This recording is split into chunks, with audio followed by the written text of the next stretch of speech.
that this little cold spell that we've had has actually started turning things yellow, and that's a sad sign. We're losing our greenery, but it is an inevitable process as we are inching closer to winter in the dry season.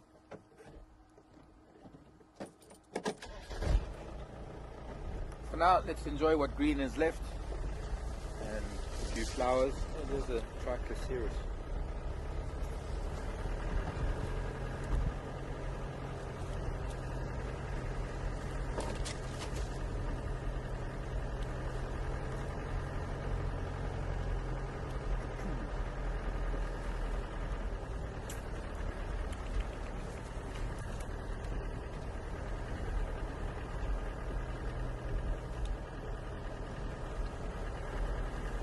I believe there were some elephants at Gowrie Dam maybe half hour or so ago, maybe a bit longer.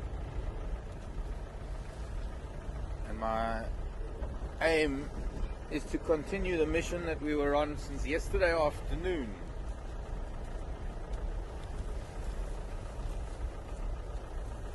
I bet they came down to the dam and they did a little dance and said, here we are, and then they left, chuckling to themselves, thinking, okay, now we're going to go and hide in some thick bush again.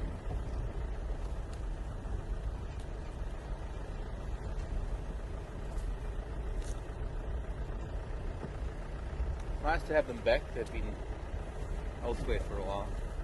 Not always the same elephants. One has to consider the fact that there are, I think, nearly 14,000 elephants in the whole greater Kruger region. And while we're not going to have all of those 14,000 coming through here at any one at different times, there are certain elephant groups and individuals that know this area, grew up in this area, and they will return to this area time and time again to feed, utilize different bits of vegetation at different times of the year. When you have a few thousand square kilometers to run around in, you have a choice.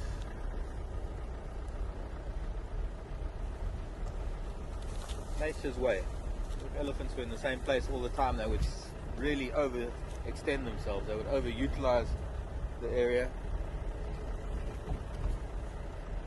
and it would turn into a dust bowl, much as what has happened at places like Chobe up in Botswana, on the Chobe River.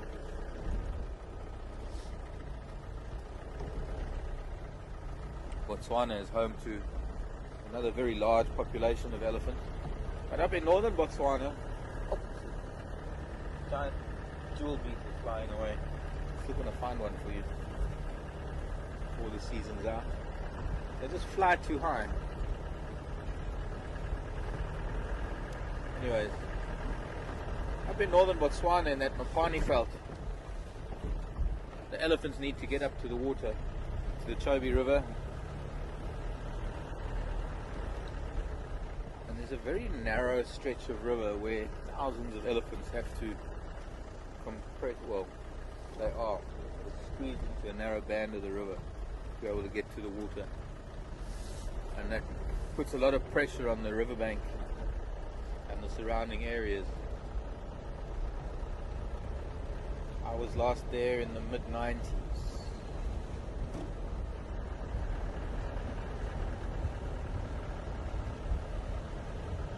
And it'll probably be the mid-2010s before I get back there somehow.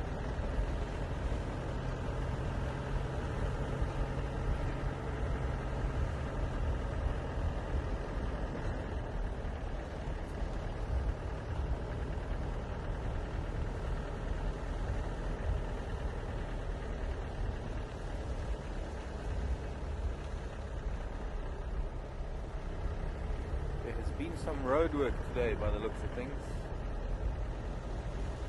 Vehicle, rather a tractor and grader, fixing bushels of cut line.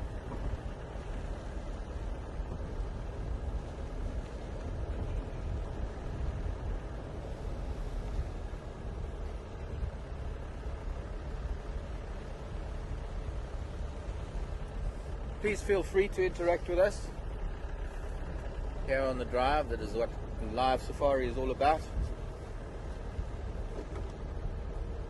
Technology being so phenomenal, allowing us to take questions from our viewers, send those into questions at wildearthsafari.tv, and they get radioed through to me, and then I can answer them, or I can try and answer them.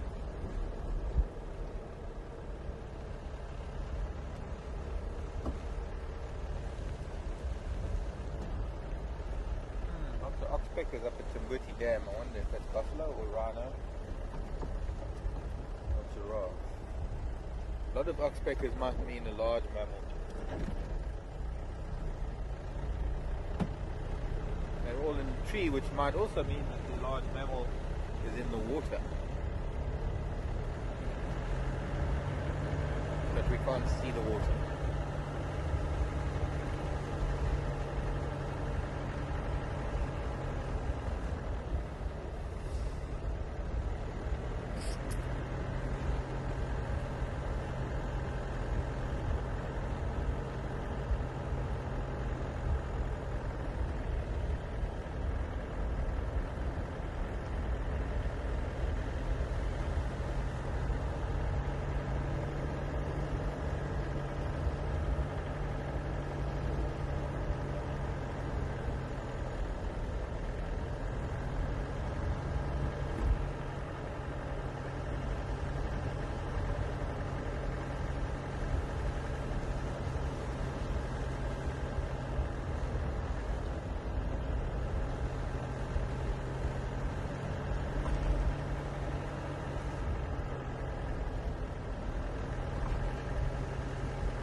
If Induna made an appearance at the dam today. We left him below the wall this morning. Hopefully we can go back there a little bit later and sniff around. No, we won't sniff around. We'll poke the nose of the Land Rover into bushes and see if we can see him. Find him. Induna, young male leopard. And again, I forgot to ask Ephraim, I saw him this morning after drive, I forgot to ask him what he found when he was with leopard tracks up on Liffelshoek Dam area. There were also lion tracks up there. Gee, it's looking decidedly grey down south.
Are we talking about elephants and leopards?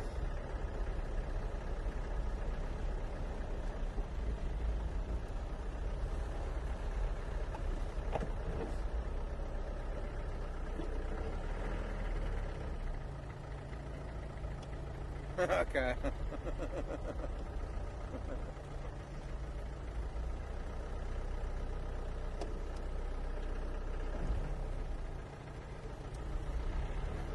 Miss Chris. Oh, there's a vulture. There were a number of vultures out today, earlier. Now, this is a vulture. I need to keep my eye on it because... Sorry, Miss Chris, I'll get to your question now. As soon as I start answering a question, I get distracted, and then I've got to talk about what's distracting me. And this vulture is distracting me because it's flapping. And a vulture flapping means that it's trying to rise up into the air and trying to find a thermal, because ordinarily, gee, it's not a breath of wind right now. Ordinarily thermals would help it rise up, and a vulture, the other thing I need to do is look with binoculars. It's not going to be easy, maybe not catch it on camera because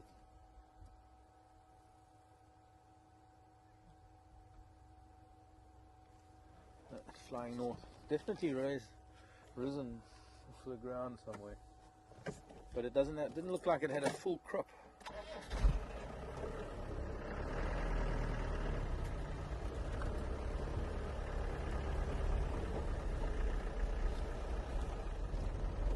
Which might have been quite evident if it had been feeding on something.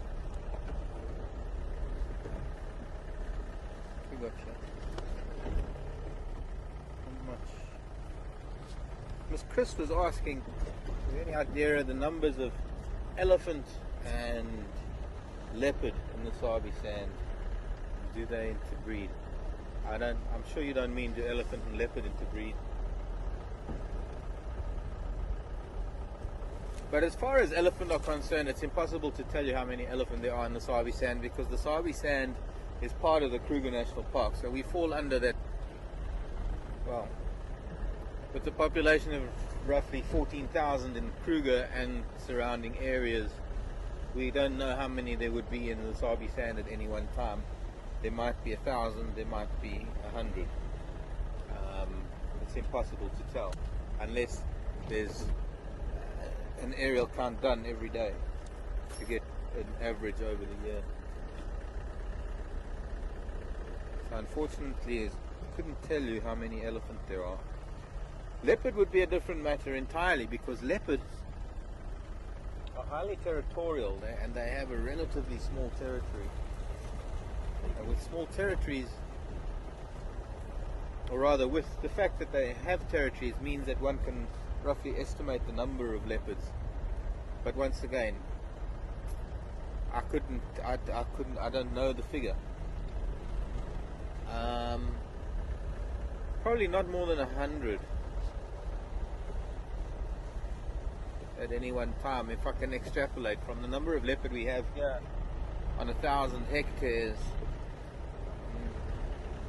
expand that to sort of the number of maybe the 56,000. Where are all the elephant tracks now? There they are. Thank you, Daniel. I'm just looking at their tracks in the road now, going the opposite direction. Finally, we catch up with them. I left a little early and I raced around to close to Buffalo's cut line as possible. Looks like a fair herd too.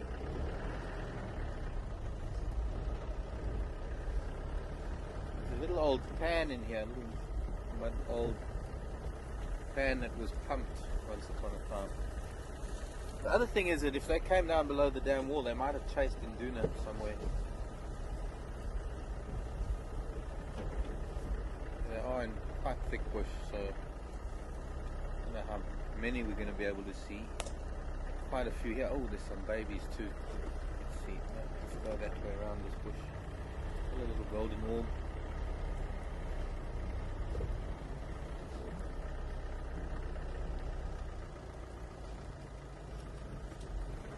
Craig, do you have any idea of how many leopard there could be in the Sabi sand? Hello, children.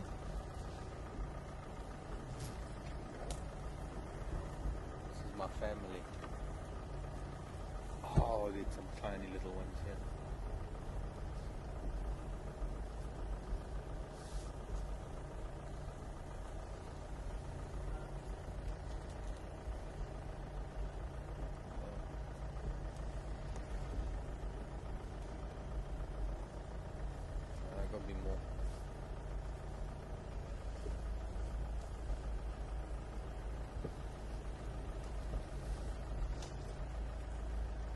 think about them. Alright, let's talk about leopards later. Got a little boy right next to us here. The family is actually, they look like they might be moving back towards the road. They are, they're taking off. Right, let's have to turn around. Hello, madam. Oh, babies, just stop and have a look at them as they're moving through here. So we got a gap, almost like a forward. 2 babies, there's another couple at the back there, there's a lot, this is a big group. Welcome to Wild Earth, everybody. This is Wild Earth Safari, and the moment I've been dying for a couple of days now, having found elephant tracks and signs of elephant and been really close, but just not catching up with them. There are 3 youngsters there of the same size and age. Okay, let's turn around and try and come through this way.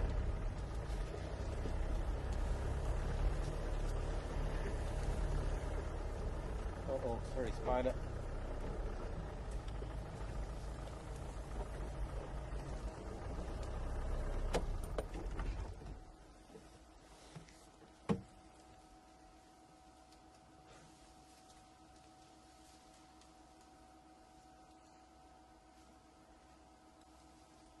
This is going to be a hard group to work out who's who and how many and composition.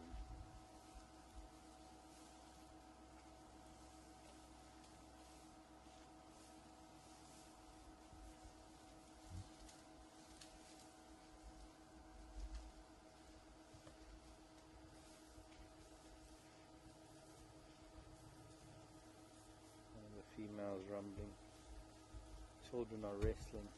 We need to just try and turn around and find ourselves in a somewhat better position. This big wattle in the way.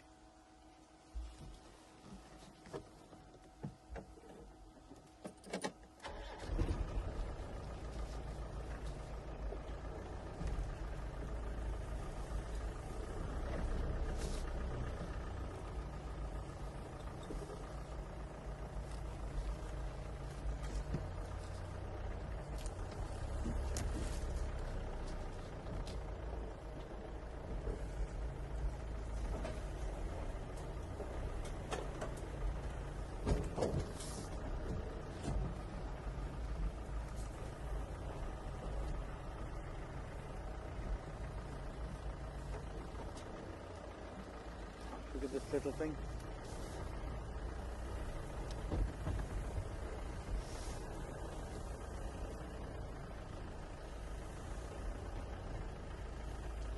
This is a youngster of only a couple of months. It's got like this rubber hose on the end of its face, and it's only just learning how to use it.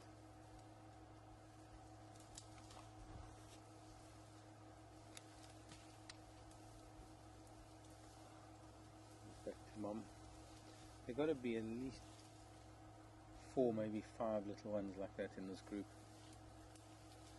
and of course that is a tremendous marker for the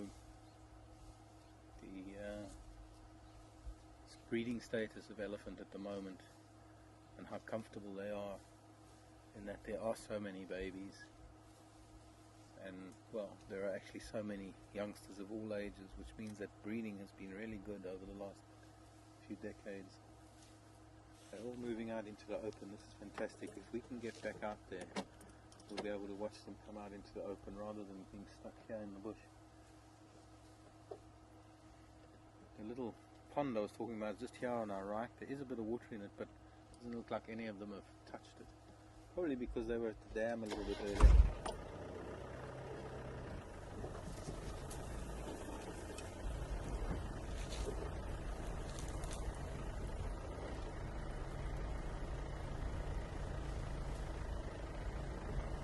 Another 2 very little ones just ahead of us.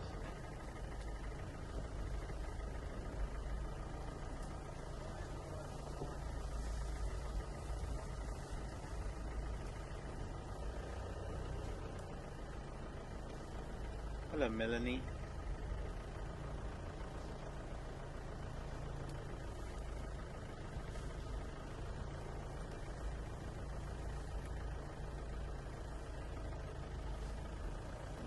question from Melanie. Melanie wants to know who I think is the real king of the jungle, lion or the elephant. Excuse me, madam, I'm not really. I'm going to have to stop and let everybody relax and accept us where we are right now, because we're smack bang in the middle of them. Hello, little girl. I mean, we really are right in the middle of them, and I'm seeing at least 5 of these really, really small ones. Good afternoon, madam.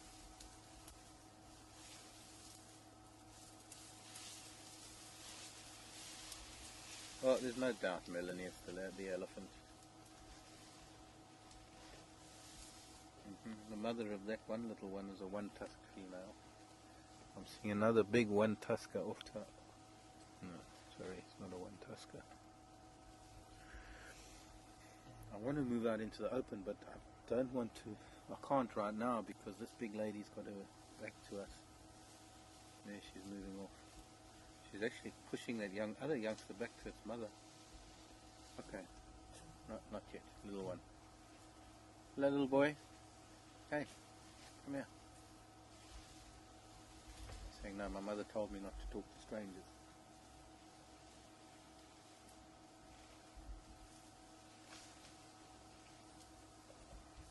Maybe this is a good spot because we're going to watch them move through this open area in front of us. There are at least 3 little ones on our right, and there are going to be at least another 2 or 3 on our left. So this is a really wonderful group, fairly large group of ellies. Hello, Mrs. Elephant.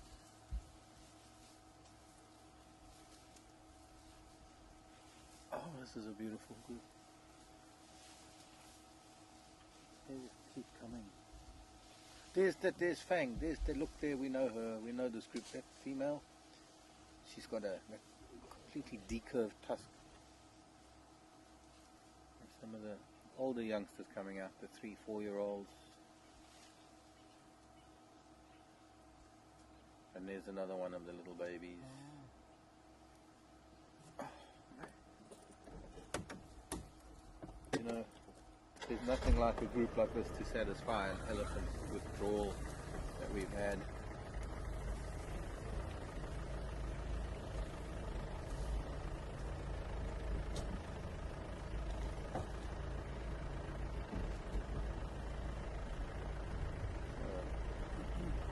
Fang, we call her. We call her White Fang.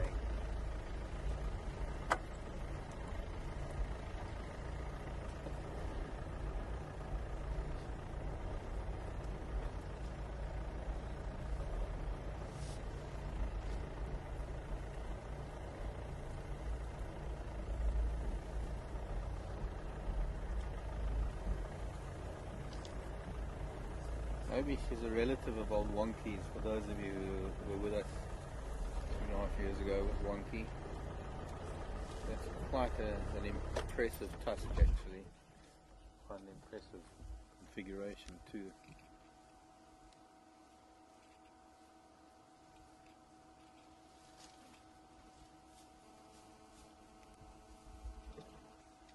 And right ahead of us is the big Jackalberry, and I somehow knew that they would be here. And it's not that elephants are predictable, it's just that I'm telepathic. No, I'm joking. Wish I was. If I was, I wouldn't drive around looking for them all the time. I'd know where they were.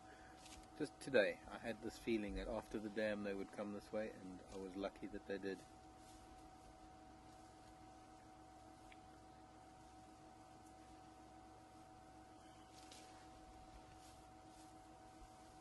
Melanie, yes, elephants have to be considered the king, well, queens, present company included, because they go anywhere, they do anything, they chase lions away. Oh, excuse me. They are far superior to lion. Lions sleep around all day. They don't do much. And they have to stick to territories. They give way to elephants. They can't be the kings. Everybody's moving into the drainage line now. And we need to try and catch up with some of those ladies with their little babies.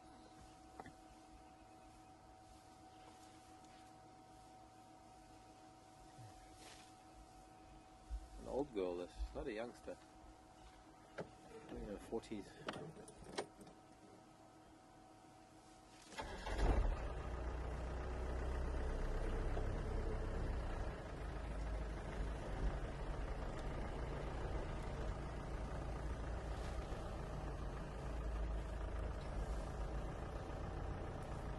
Really want to go in front of her. There she's moving. Didn't want to do that.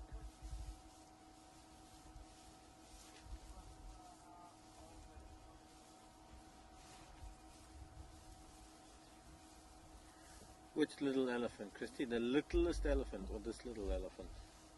This little one's probably about 3 or 4, maybe 4 or 5. There are at least 3 or 4, if not 5 of those very little ones. I think there are about 4 of them.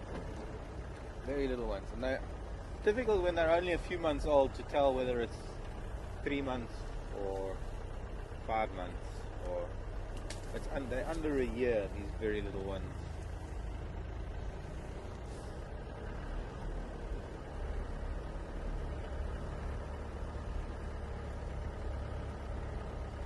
I wonder if Bets is watching. Bets, yeah, your elephant. What makes you feel better?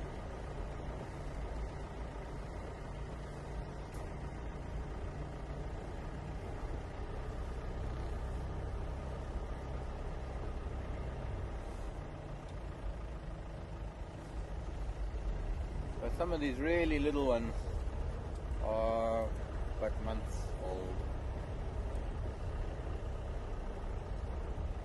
2 of them here playing.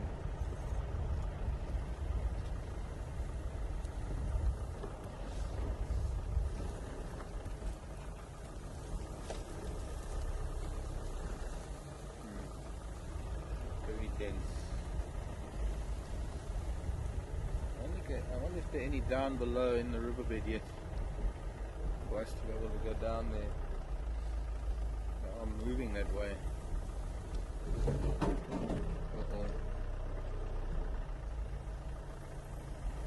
Big tree.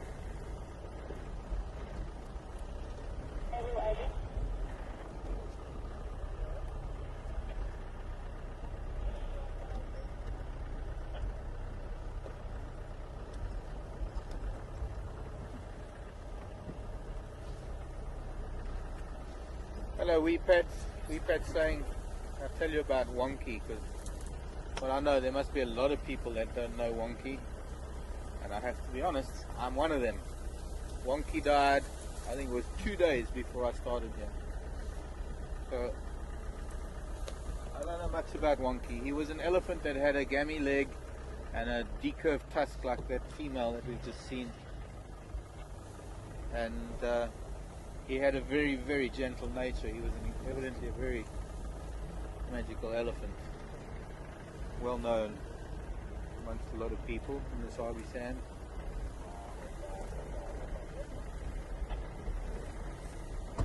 So I can't really tell you anything about him. I didn't know him. Wee Patch.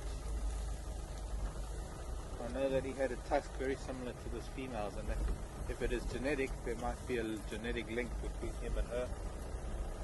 There's another baby in front of her. But it's getting rather thick in here.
I was stationed in Slumby and Glove on Central Road. Gary cut line at the Big Jackalberry.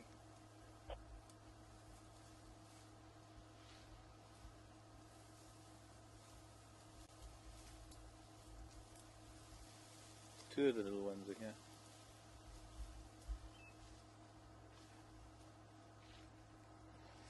Let's find our way around all of the spike thorn and see if we can get a better view.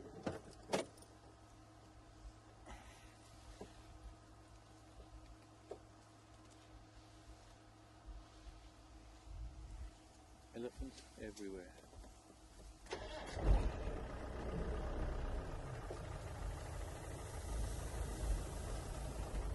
Maybe just back here. Watch them come down into the bottom here.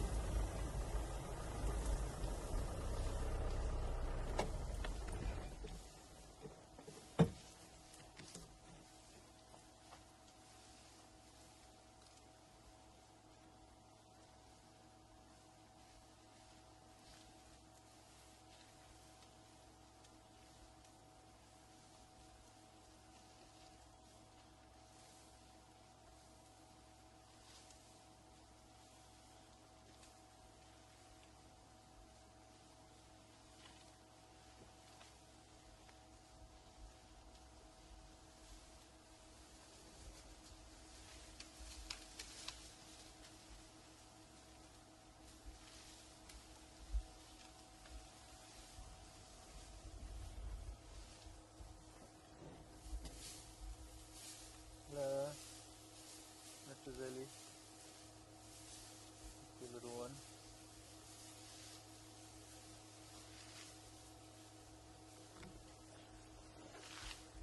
Now this is more than likely a couple of family groups, we would call all of them a breeding herd, but it is likely a number of different family groups that have joined up together for some social feeding and interaction.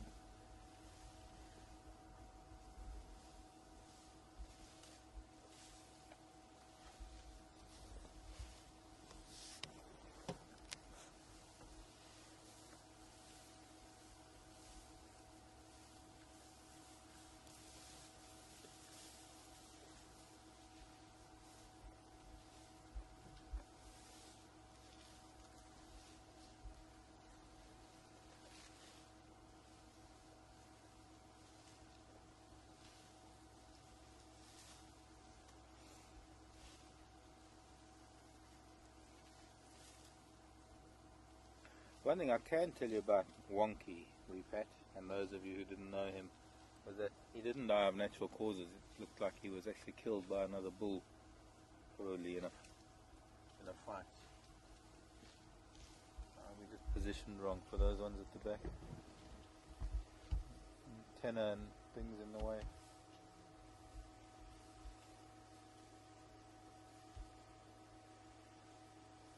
It's like a child being dragged through a shopping mall. Doesn't really want to be there, but he has to because Mom is there. That little one, not really feeding on vegetation just yet. He's just got to tag along until Mom stops long enough to let him drink.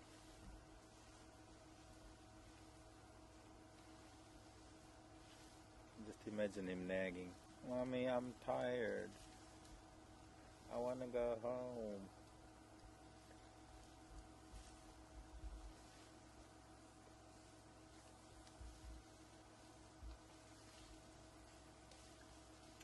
I'm guessing we must have maybe 15, maybe 20 individuals here. Oh, here comes another little one in front of us.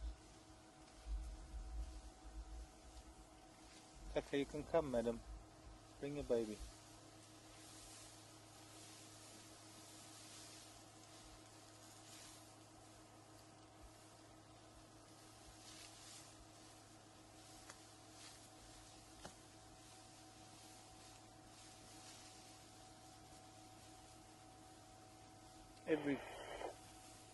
Every female here has got a youngster. Some of them fairly new.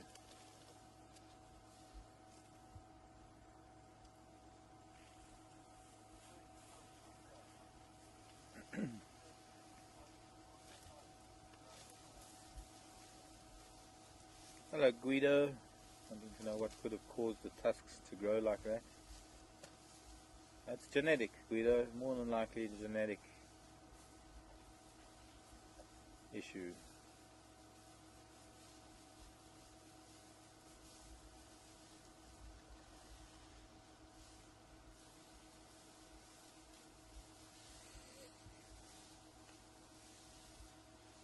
And now found ourselves at the back of the group again.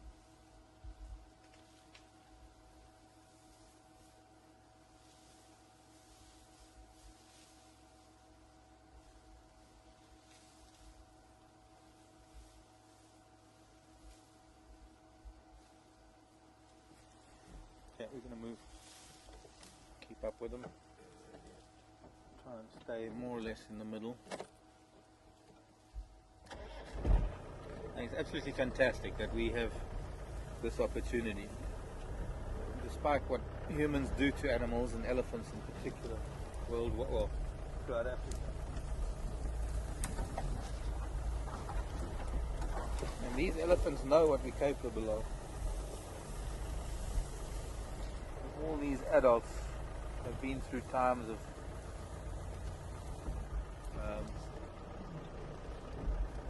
the worst that humans can be, and yet they trust us and they allow us to sit here and watch them.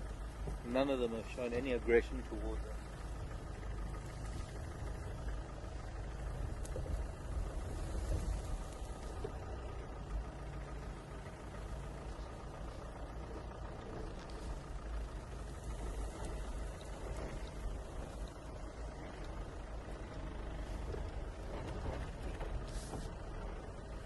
The one playing with a stick.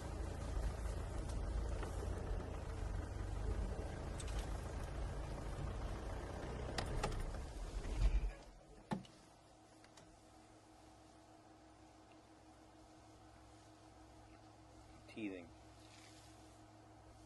Got a teething toy.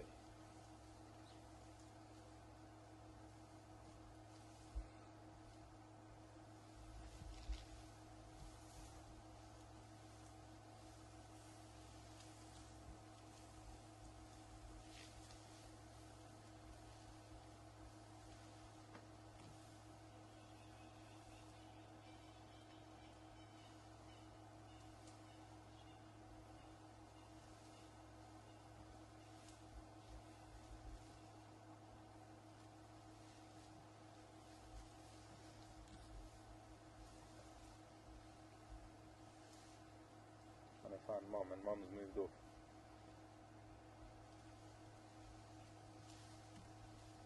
Okay. See where we can get another view. Some of them are back up on the road actually.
Hi Christy.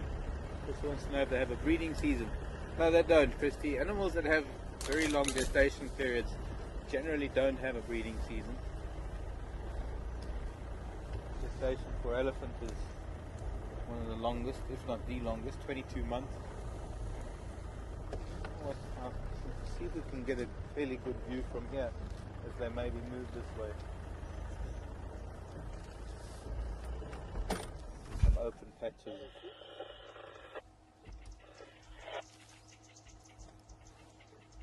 But no, they'll breed all year round, give birth all year round. Perhaps it peaks in summer.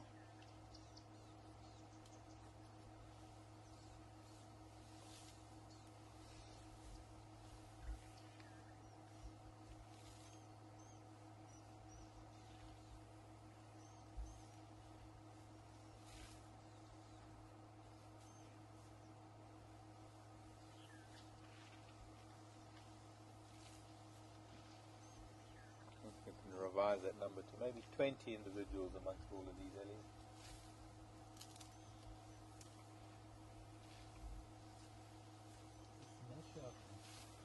No, I don't think this is a matriarch. I mean, I think that one with the curved tusk, she is a matriarch. I think we've probably got maybe at least three, maybe more family groups, which would put a few matriarchs.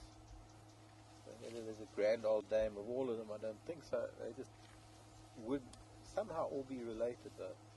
She looks still quite pregnant, though, this big female. Looking particularly round. But then elephants are quite round.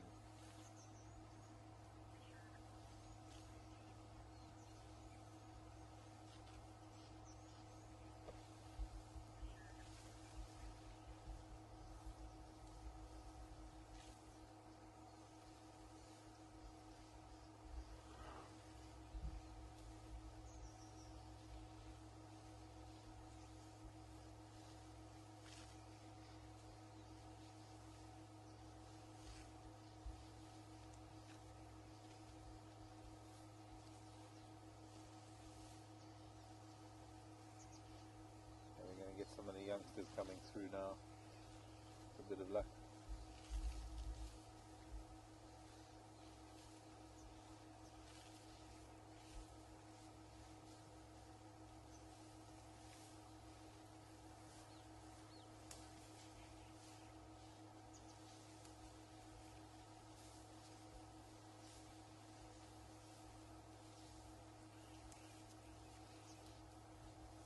Precious. Got a little bump on his nose. Having a drink.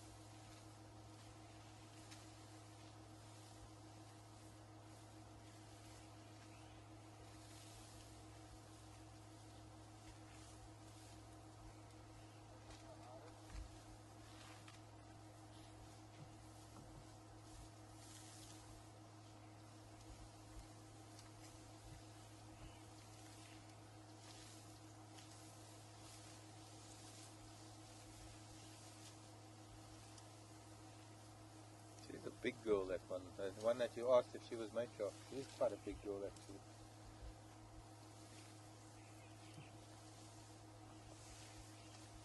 She could be a matriarch. A little bump on his nose.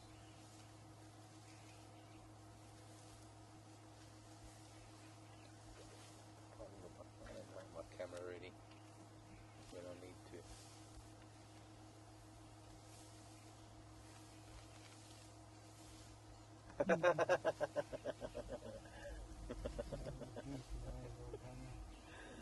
Do a little hop. Bounce. The other one's going to do the same, probably.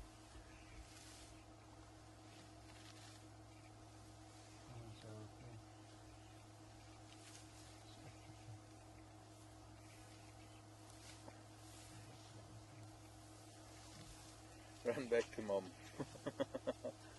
When in doubt, run back to mom. What's your problem, squirrel? Did you record that? That was it. Incredible.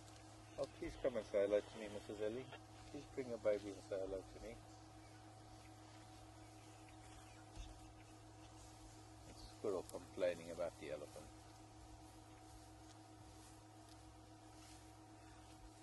It's got an itch.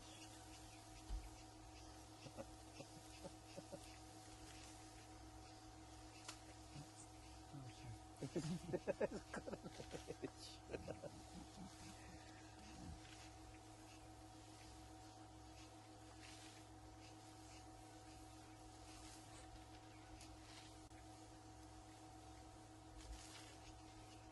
Maybe it's the grasses that are tickling his legs.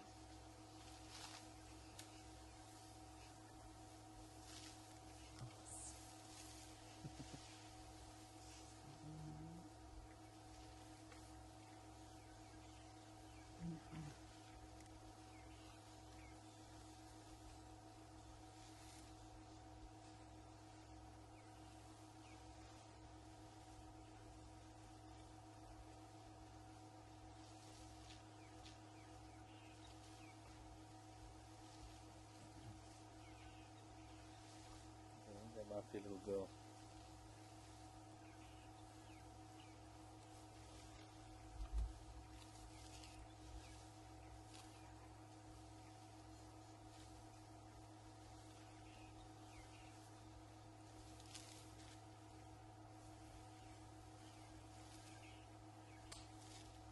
And that little one we're watching now, she's not very old either.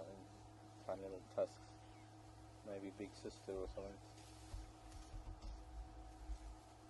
Only about 8 years old.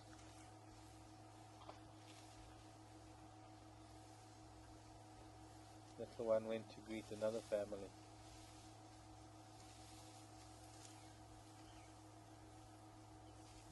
Looking for one of its little friends.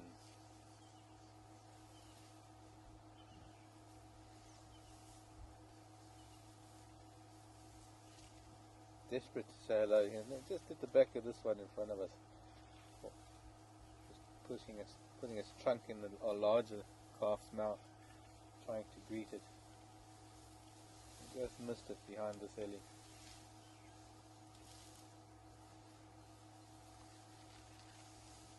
And now she's stretching to reach and say hello to that one tusked female.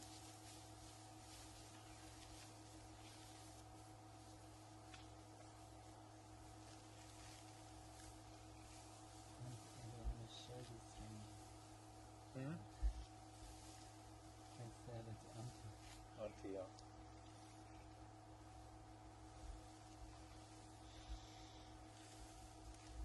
Asking questions about her.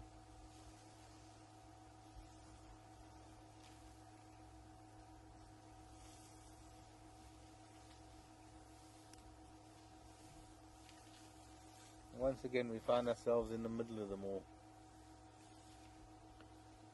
So gentle, so trusting.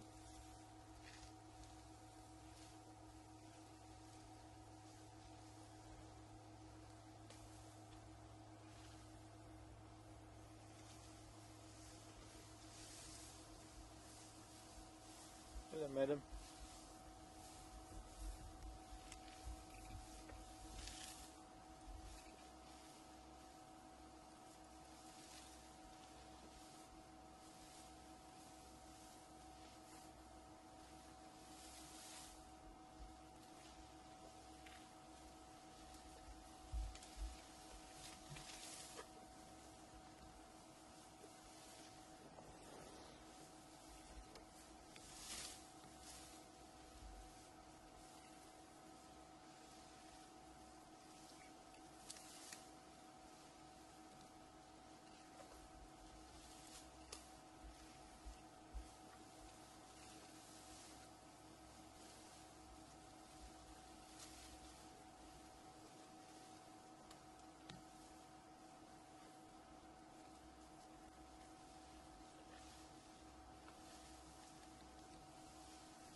Mommy's there, little boy.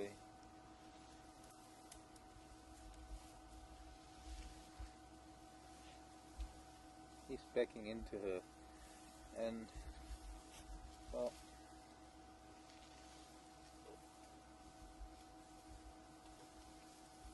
for one thing, it probably reinforces that we're not a threat because she's not reacting much. I don't even know if she's maybe not big sister rather than mom because she's not lactating.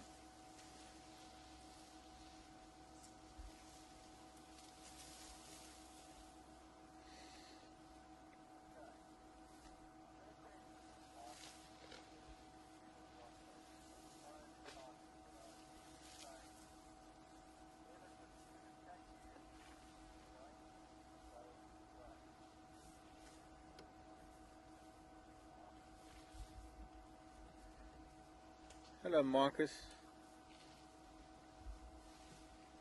welcome to Safari TV on Wild Earth. Marcus is asking a question about why I'm not going away if they could attack me. Marcus, I'm trusting my knowledge of elephants, and I'm also trusting these elephants and their behavior, and the fact that knowing their behavior and knowing elephants as I do, that we're very safe right now. As long as we're in the car and we're not making a noise and we're not jumping around in the car. I'm quite confident they're not going to attack. They haven't shown any sign of aggression. They haven't shown any sign of being upset with us.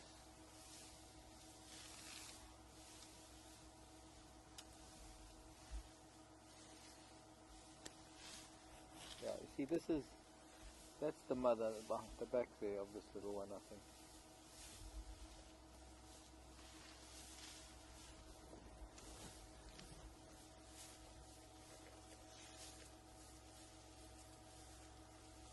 Maybe not. It's hard to tell. Let's see, this doesn't seem to be lactating.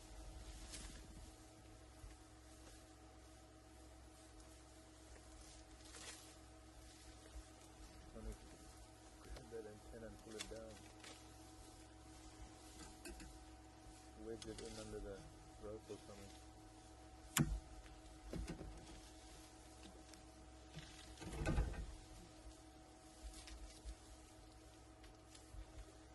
At a time like this, they're almost directly behind us. I don't really want to move because they are quite peaceful and relaxed.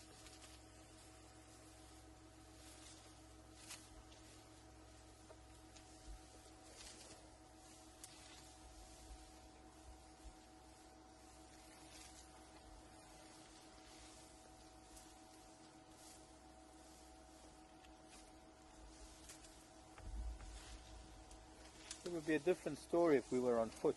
I don't think they would like us to be on foot right now. And they know that we're humans and they know we're in the vehicle. But we are somewhat passive the way we sit in the vehicle like this. Yes, I think that's got to be Mom. She's lactating. Hello, Mrs. Ellie. Yeah, there she is.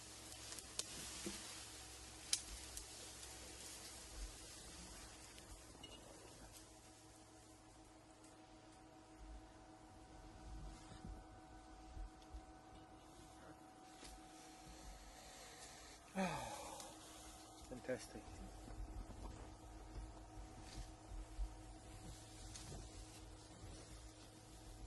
That's quite a steep bank she climbed.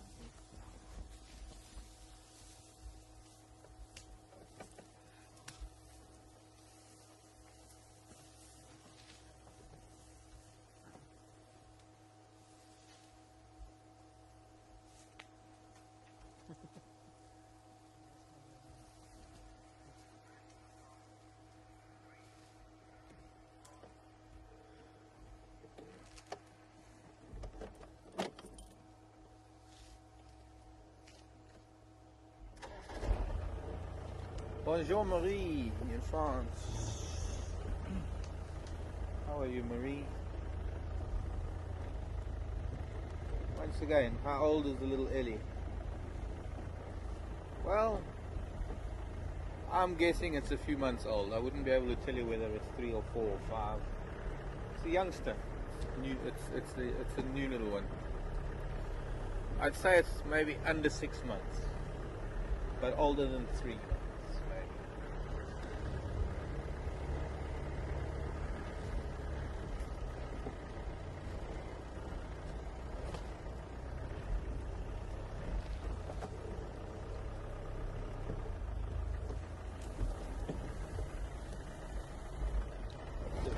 Whoa. That's some white lumbago here.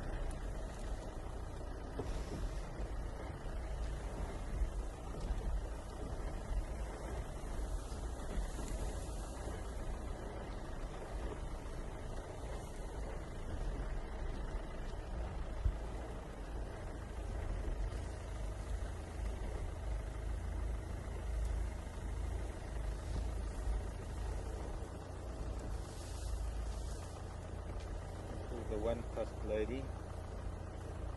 Say hello to her. And an ear that is completely, I've only just noticed this, gosh. Never seen that before. She's lost almost her entire ear on the right hand side. That's very unusual. I don't think I've ever seen that. I mean, I've seen thousands of elephants in my lifetime, but I couldn't tell you what could take an elephant's ear off like that. Torn clear off. Wow. Very old injury. There's no, can't even see scar tissue, but I don't know why didn't I suppose because I was looking at the fact that she had one tusk on. But that is, I need to get another photograph of that.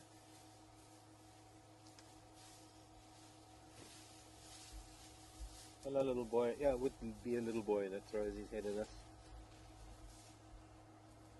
He's standing in the water up to his elbows and his knees.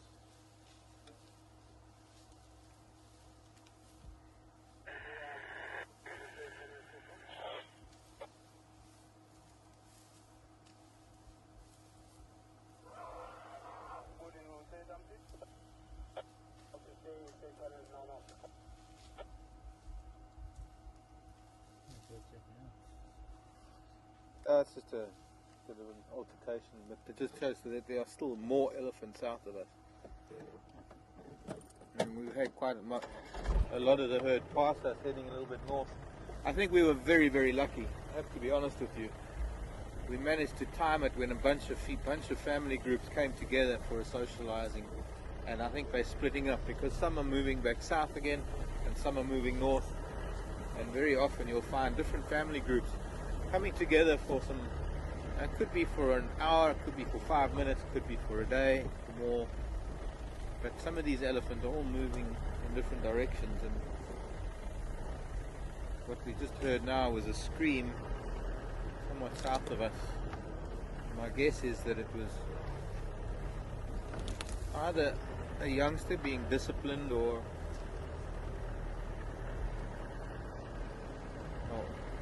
really think of anything else it could be, or an adult disciplining a youngster maybe. It's normally the youngsters that do the screaming.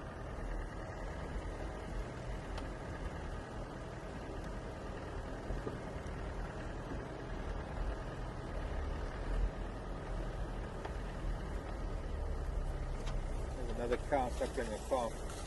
A calf's trying to get there, suckle. It's also very young, it's only a couple of months old, that one. Let's see what we can find further south. There was once a little pathway through here back to Central Road. See if I can find it.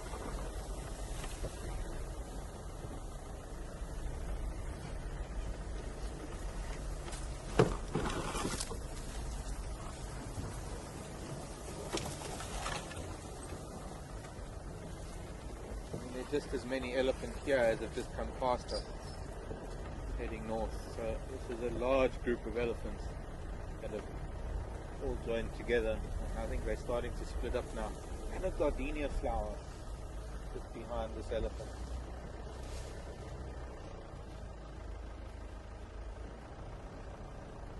One single gardenia flower.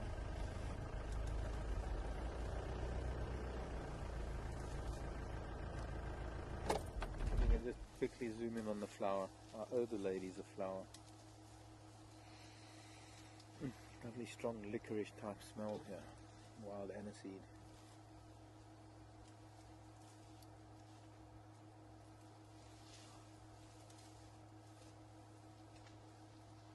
Now this group we know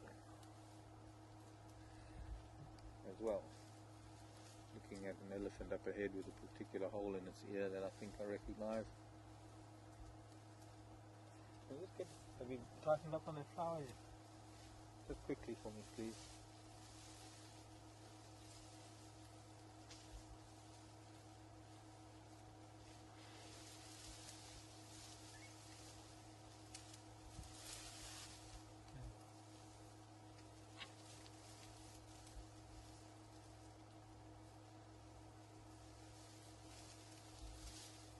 Gardenia.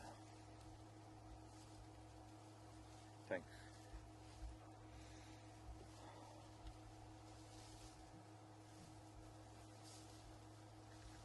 Smells like we're driving through a Sambuca factory.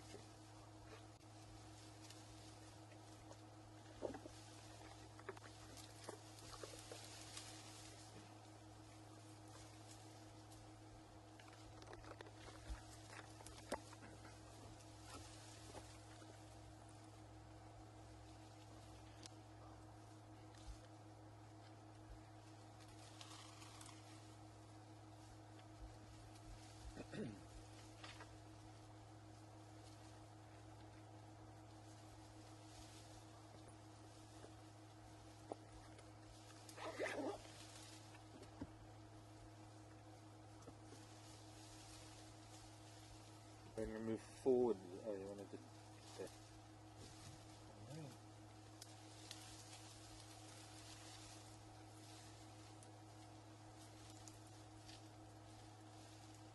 That's like a barking noise. Could be kudu alarming.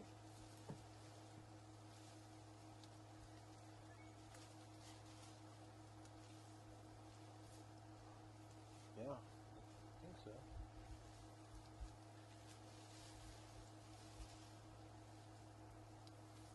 Be up on Hyena Road or something.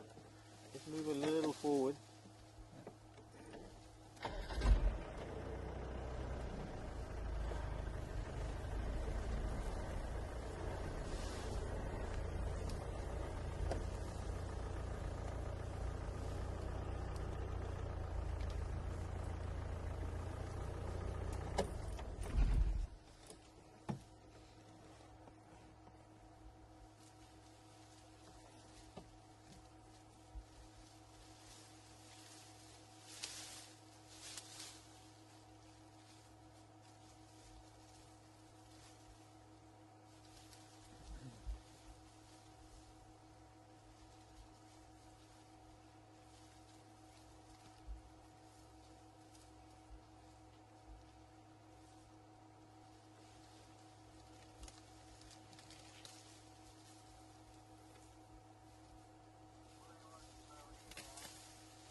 Hi Roy, we're in the dip on Central Road, just east of the junction with Gari Cut Line. Just ahead of us, a few yards of Central Road, some of the elephant actually on the road up ahead as they go through this dip. This could be Giraffe Dip. I've never been able to ascertain whether this is Giraffe Dip or the next one where Nyala Road Dip is, whether that's Giraffe Dip. I'd like to think that this is Giraffe Dip, the other one is Nyala Road Dip.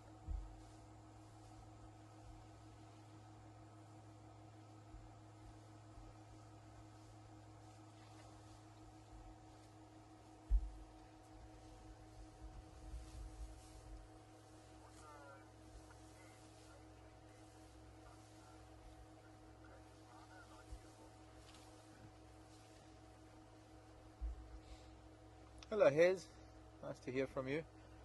Hez wants to know if we can sit amongst rhino like we're sitting with elephant. Very much so, Hez. I have done so on numerous occasions.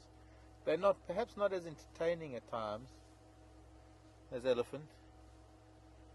We've had some wonderful moments with rhino where they've come up to the bumper of the car.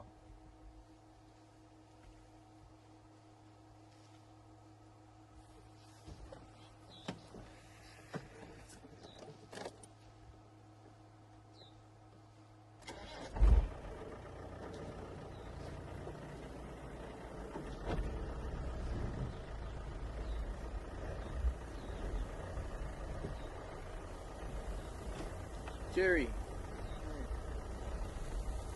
Ordering elephants for the morning drive. Sure, Jerry, tomorrow morning.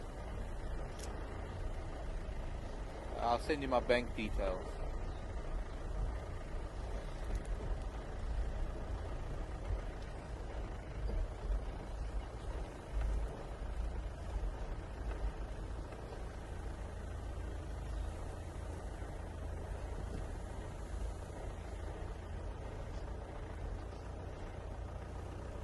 Hello Marie, again, Marie in France. I wish my French was better than your English. Your English sounds fine, Marie. Wanting to know why there's no zebra right now. Well, because we're with elephant partly, Marie. We're sitting with elephant. We're not in an area where zebra really, not really zebra habitat. Zebra are out on open grassland.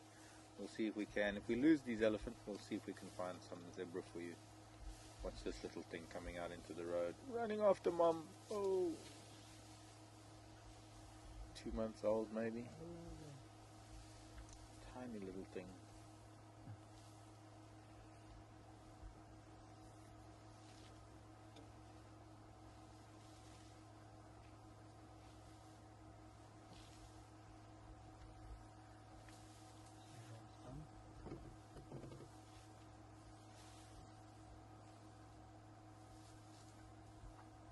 Zebra like open grassland, and we're in type of vegetation we're in. The grasses are too long that we have here, and it's just too thick, too dense for zebra.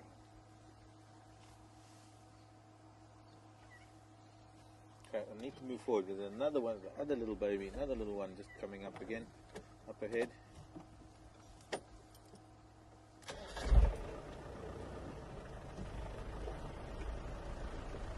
Fiddling with branches, not sure what to do with its trunk.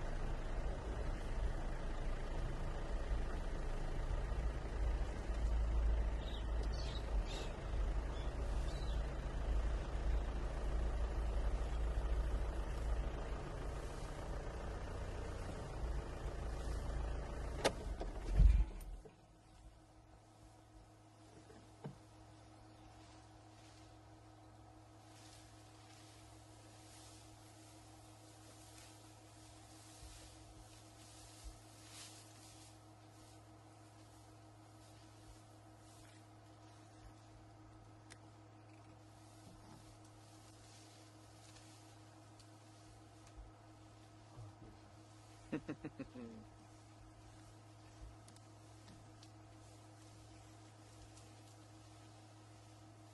little boy. Quite clearly, a little boy.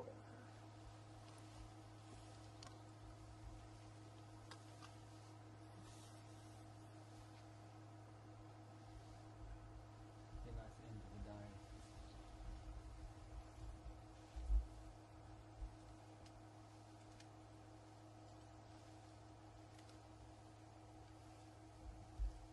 Another one coming out on the road up ahead.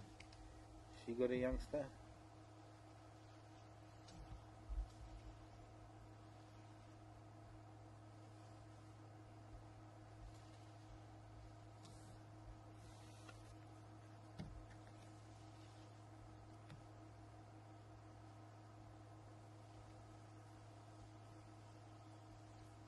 It's quite a pose. It is quite a pose.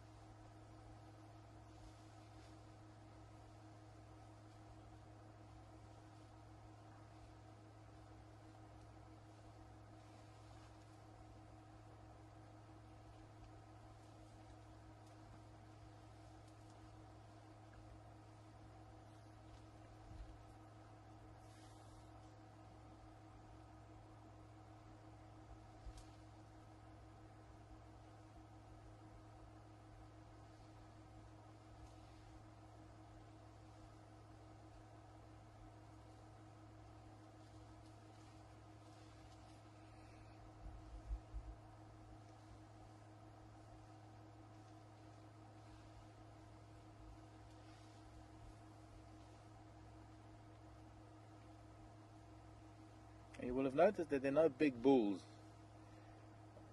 around us at the moment. Perhaps particularly because they know, because of all these youngsters. But generally speaking, the bulls don't socialize for very long with these family groups.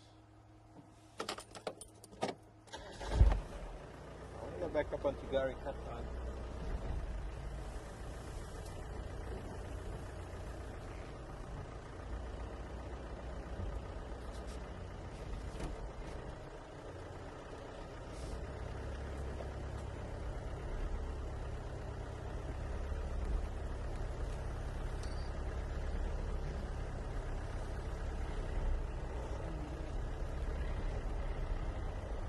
There's still more coming up here.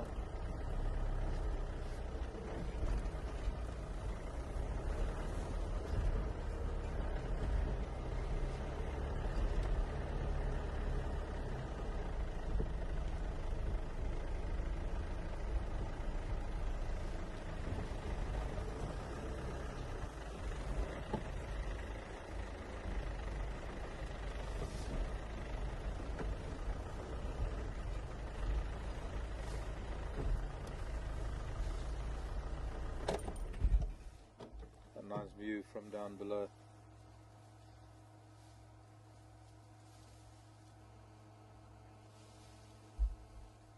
Looking up to an elephant, which we always do, but he's quite high up on the hill.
Very impressive.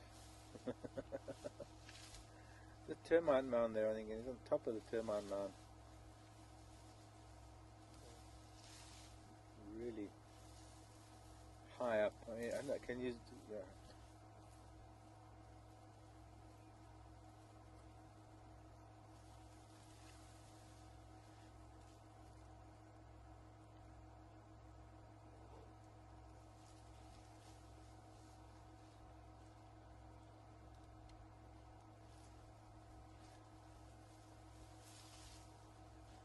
You zoom, probably not easy, even zooming out, probably not easy to get an idea of the scale here. We're down on the road and he's probably standing, sure, 12, 15 feet up on a mound above us. Very impressive. Backing down.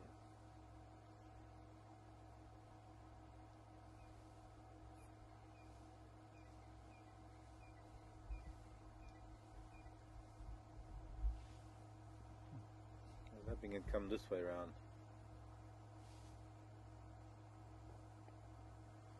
Well, the teenage boy is lagging behind, still with the group, but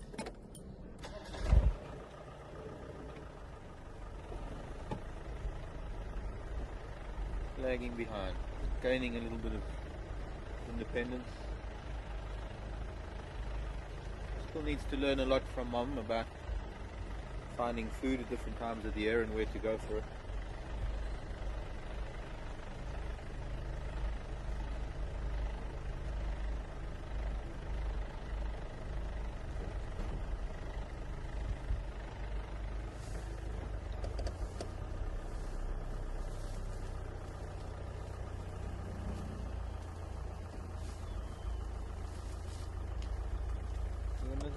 going now. Well, he's behind bushes. Let's go up onto Gary Cut Line, head north a little bit. I want to ascertain that the herd has split up like it has. All those others still heading north.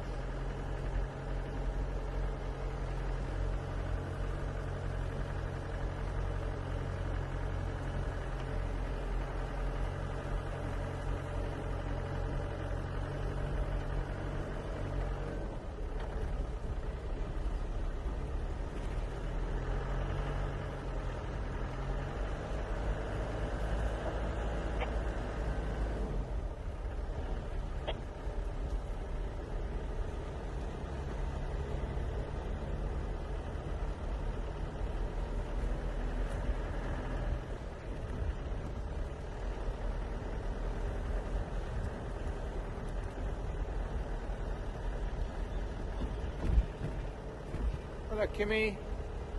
Whatever happened to the crocodile? Well, as far as I know, crocodile was seen this morning at Gari Dam. Still around. I think it made a lunge for a Nyala bull. There's a Nyala bull that's got a slight injury that looks like it was crocodile inflicted.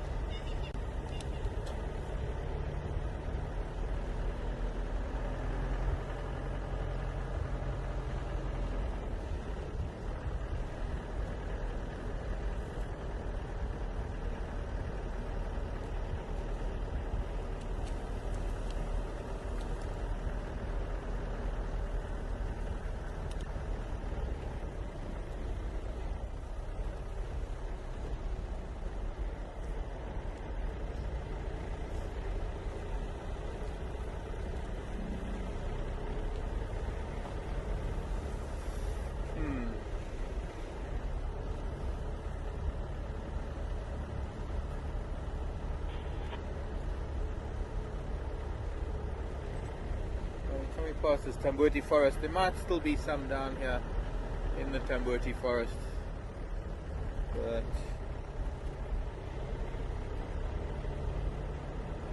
none on the road. Go back to Central Road, I think. Hello, John.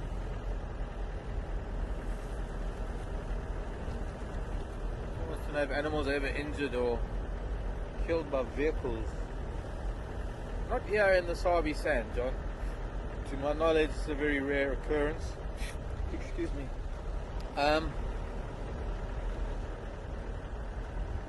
Generally, there's, apart from speed limits, people don't always stick to speed limits. The guides tend to drive relatively carefully.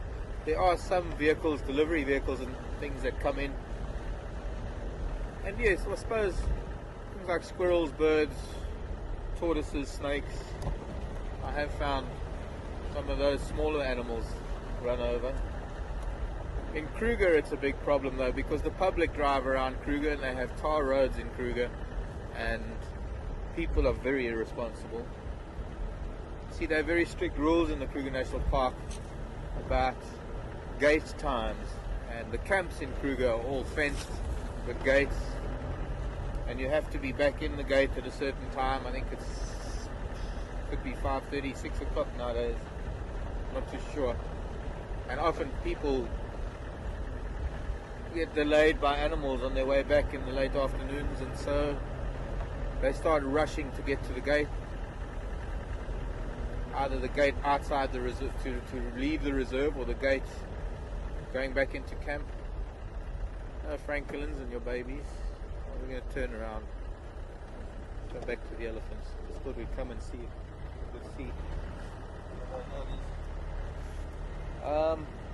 and yes, sadly, in every national park and reserve in Africa, there are people that speed, and an old adage that speed kills is very true, except in the game reserves it kills animals.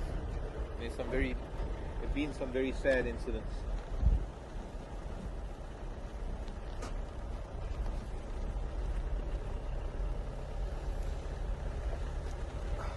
But chilly.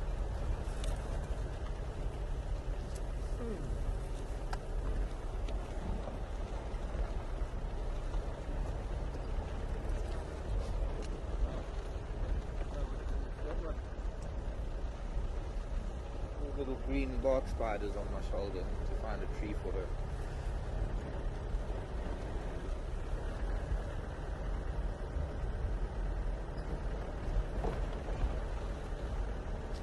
Otherwise she'll leave a strand of silk flying until it catches on something. In this case, probably the camel.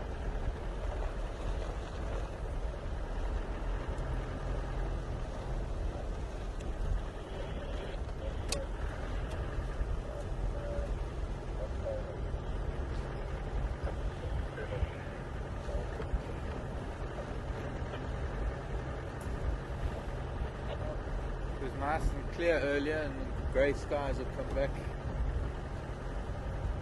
Clouds looking a little heavy.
Hi Linda.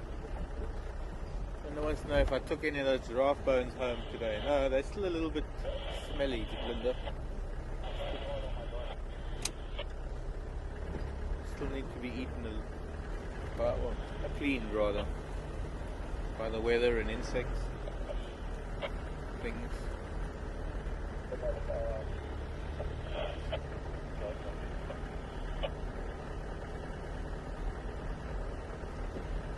We're in Globe now, heading east on Central Road.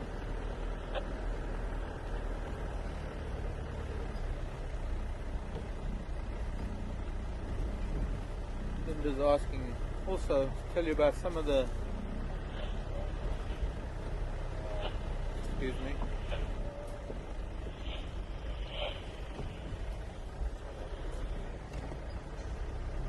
Linda, some of the things that I have. Yes, I do have a whale tooth actually, although it's with part of my museum in Cape Town. I think the rest of the herd has actually come back here, because this is the little one that's scratching his legs, I think. Look how mom, see how mom is actually using her tail. She uses her tail to keep track of where the little one is. She actually had her tail draped over him.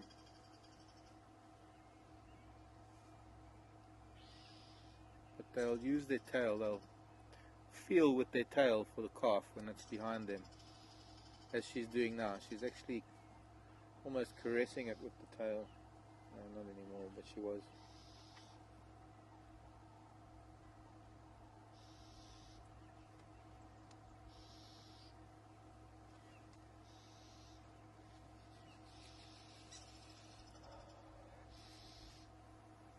Move it forward a little.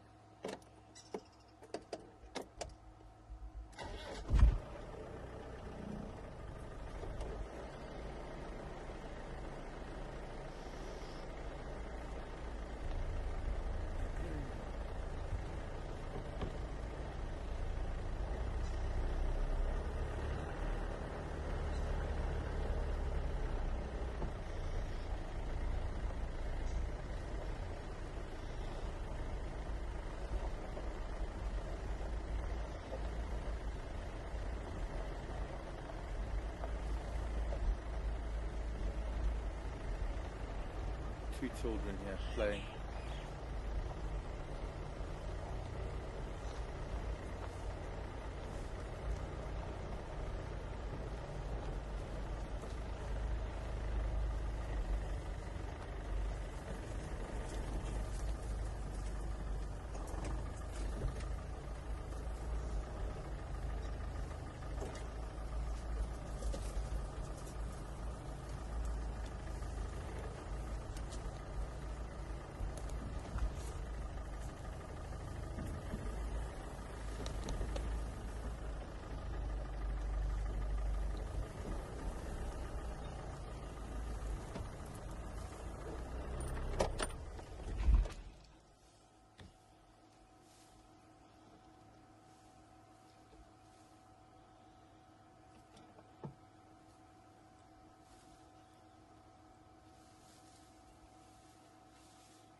A lot of the time she will feel with her tail like that so she doesn't back up and step on him.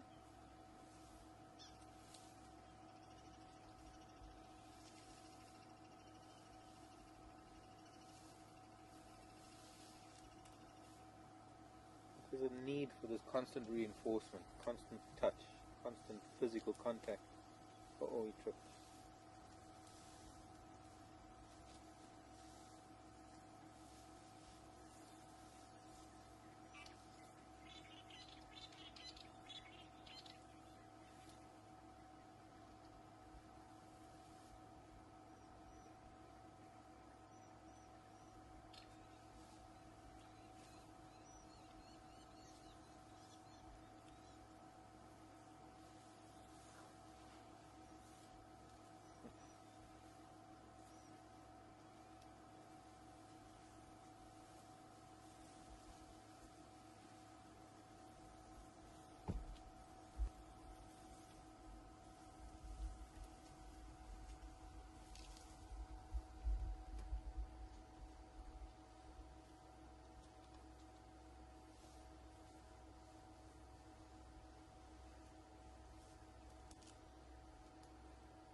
That little boy is lagging behind.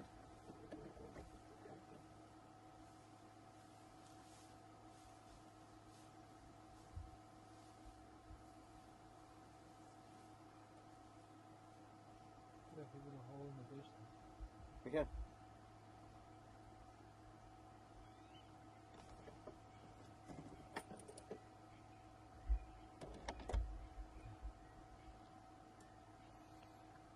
They are moving into somewhat thick area.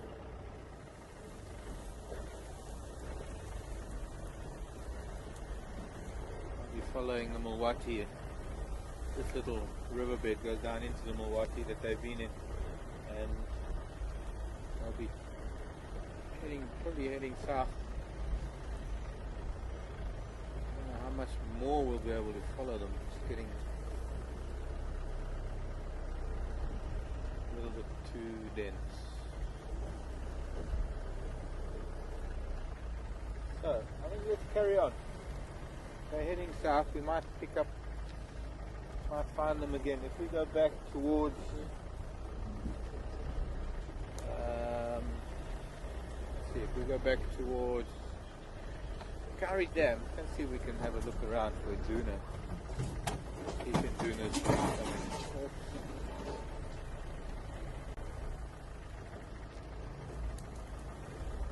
And then maybe find our way down Treehouse, or rather Twin Dams Road. We might be able to catch up with them again.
I'm leaving the Locketies in Glove, heading south from Central Road, east of Giraffe Dip, open lock. Any update for Western Gary?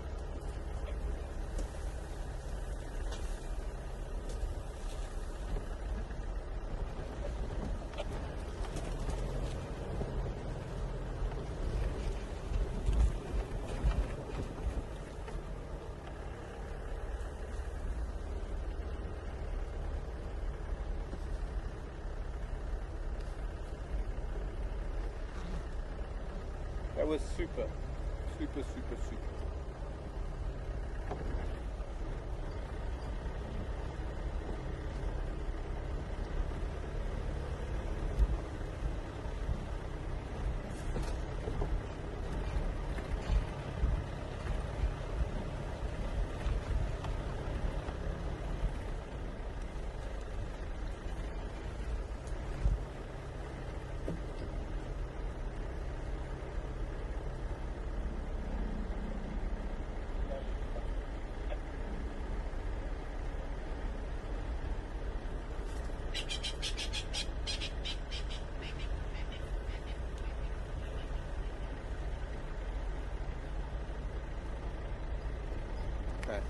Patty, I'm sorry, I really don't know.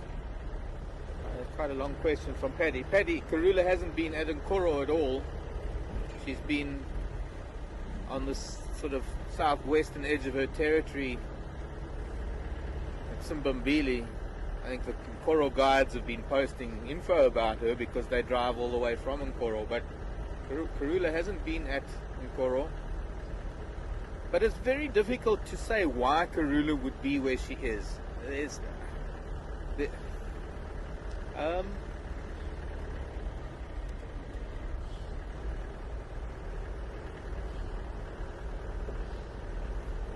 Gosh. I don't know. I think I'm going to have to pass on that question. It's not really I don't know. It's really an awkward question to answer because it's impossible to tell or to guess why an animal is in one part of their territory and not in another. It could have something to do with the fact that her boys are still around. I don't think it's got anything to do with the fact that the cubs are a male and a female. I don't think it's got... And she's still within her territory. She's still within her home range as well. As far as I know, she touched on Buffelshoek, but that's the northern reaches of her territory. And she hasn't been up there at all, but she didn't take her cubs there. I don't know, maybe Craig... Here he is. Look at this. Aren't we lucky? Oh my word.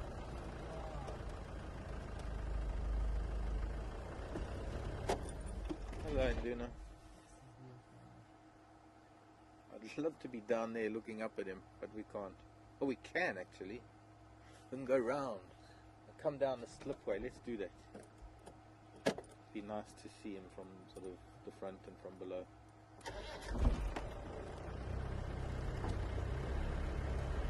Hello, Nduna.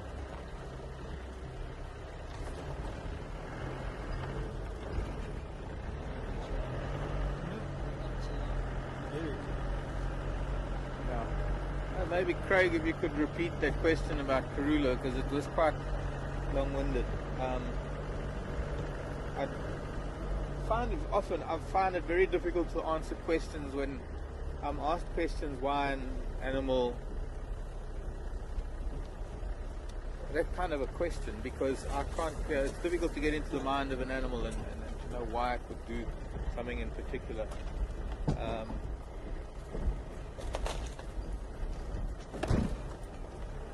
Thing is, I don't really see anything out of the ordinary about what Karula is doing with the cubs. I don't really see much in the way of unusual. Turn around here. Oh, where Croc is. Spike.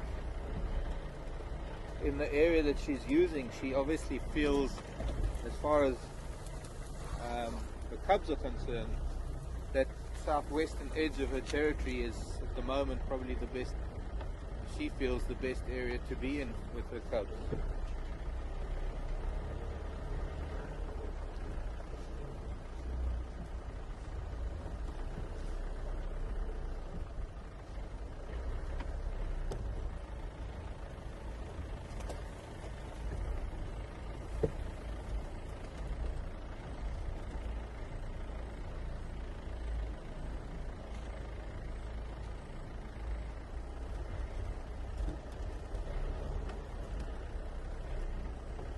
And it's probably because that part of the world, or that part of her territory, she's least likely to come across the likes of any of the other males. Maybe because she's been scenting other big males close to the northern other part of her territory. Maybe it's because she's sensing Misha and Nduna still too active in this part of her territory.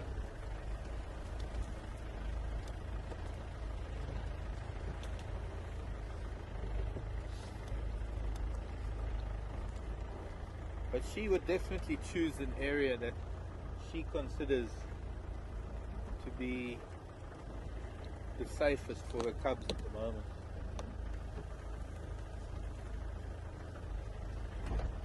I don't think we could get a better view of Nduna than what we have here. Oops, I think I could just get it level. It's level enough, I think. There you go, everybody. One of our favorite leopards. Magnificent. Such a beautiful cat. Prince. Hmm? It's a prince. Prince.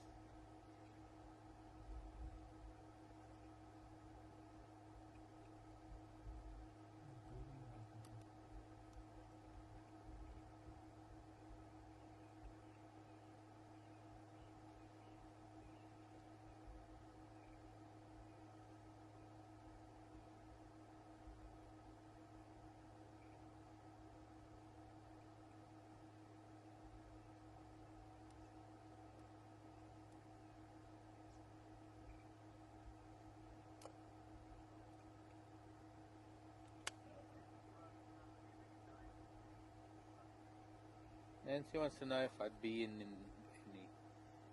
Hello, Nancy. Would I be in any danger if I exited the truck, Land Rover, right now? Nancy, I possibly could be. I'm fairly confident that he'd probably run away. He'd probably get up and run off. He might not do anything. He might growl, he might spit, he might try and attack. Once again, it's not really possible to predict what an animal would do, and it's not really wise to find out.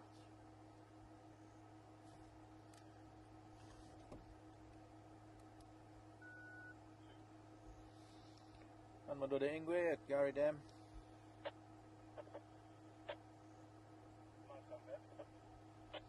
Yeah, bro. There was a report of apartment radar on them on the drainage plan. Okay, thanks, Henry. I'm just sitting with Ingwe at the moment.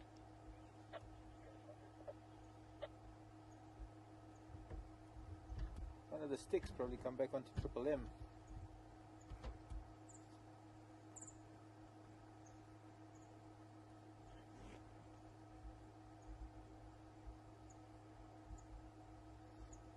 Tough life being a cat. But Nancy, it's quite open here.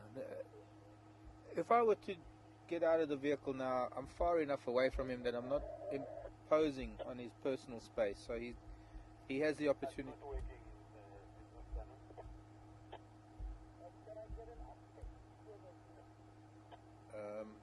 Hang on.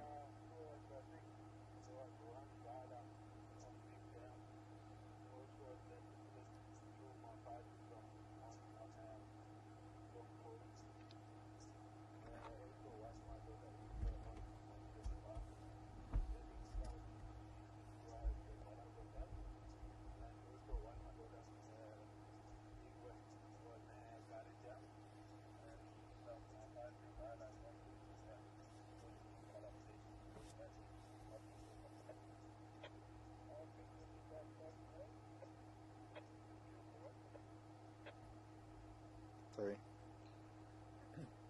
In my experience, the only time I've really been threatened by a leopard is when I've been on foot and there's been a leopard with cubs.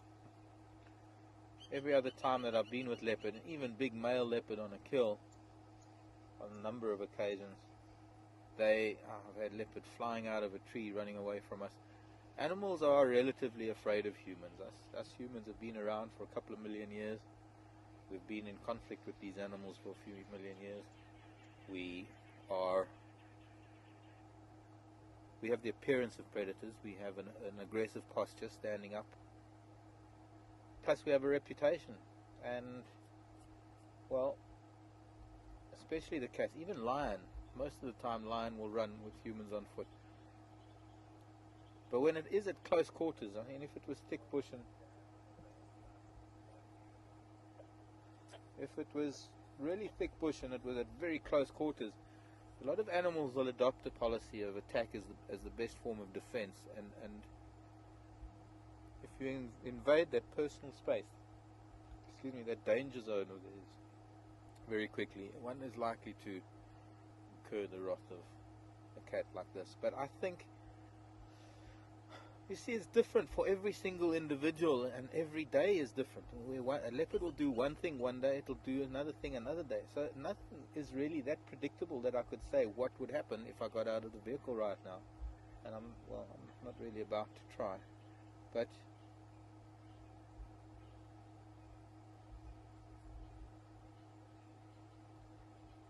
although we're quite close to him, we're by no means within his danger zone.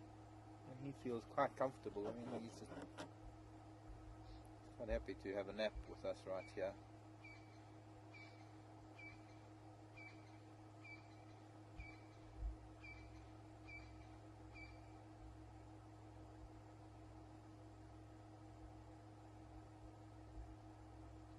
And there's a dragonfly buzzing out.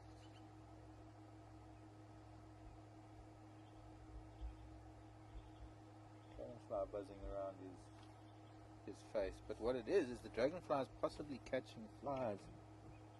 These dragonflies are quite lovely dragonflies. That's a male of the species. I forget what it's called. I'll think of it in a minute.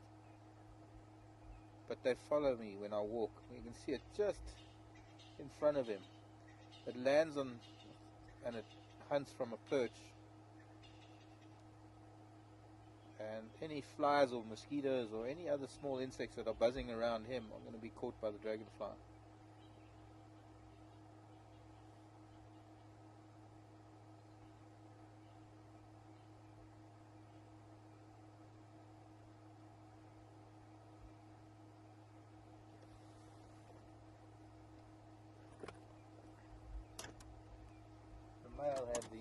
Males have these transparent wings with black patches in them. The females are a little bit drab and brown.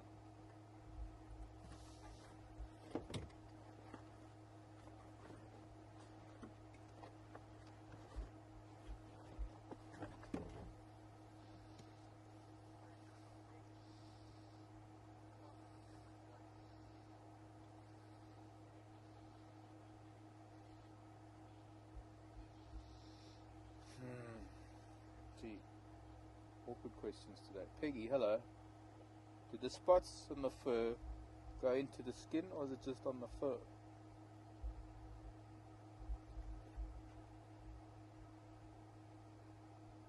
I guess the skin. I don't know, Peggy. I haven't seen this. I really don't know, I'm afraid. Haven't delved into the or shaved the leopard recently. Sorry, that's being facetious. But I would imagine that the pigment stems from the skin, I guess. I'm guessing. I don't know.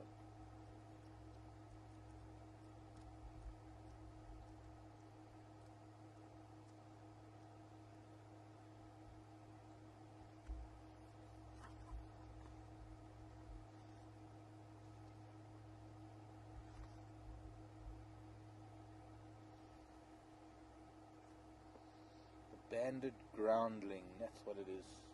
Checked in my insect book. The dragonfly, the banded groundling.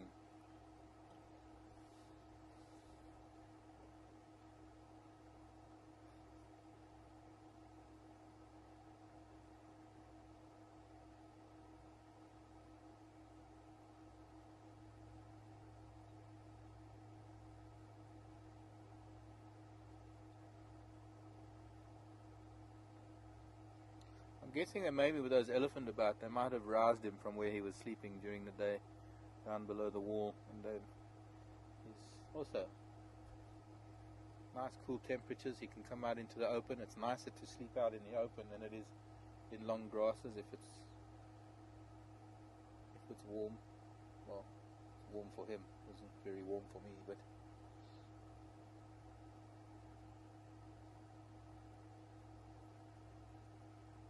nicer for a leopard, I guess.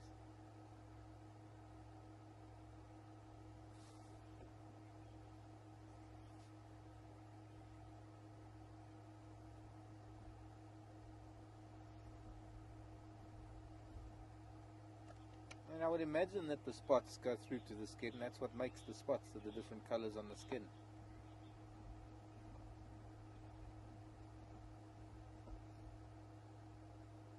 I'm guessing. Never really thought about it in all my years.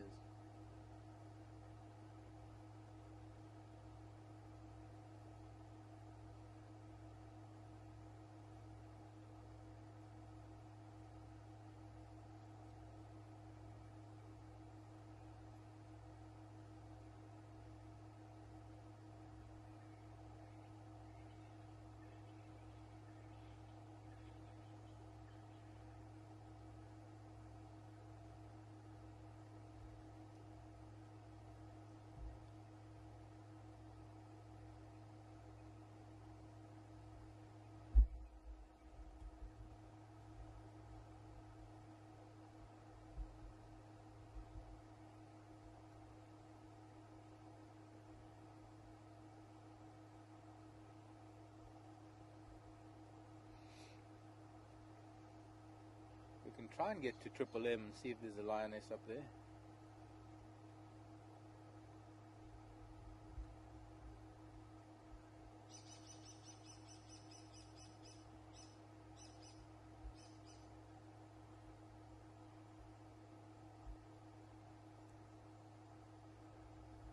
Cloud coming in, making it dark relatively quickly, relatively early tonight.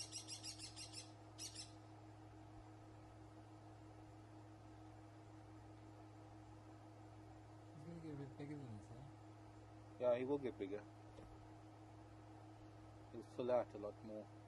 His neck will get thicker. Head will get broader.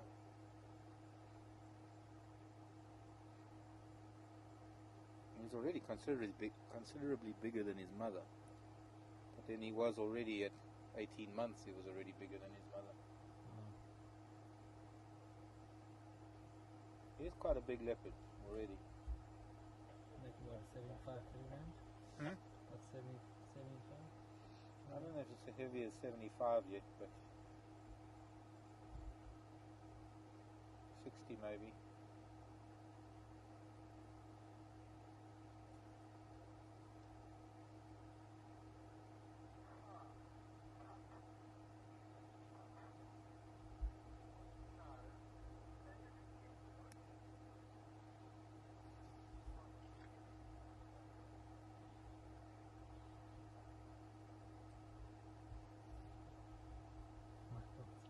Did you hear that?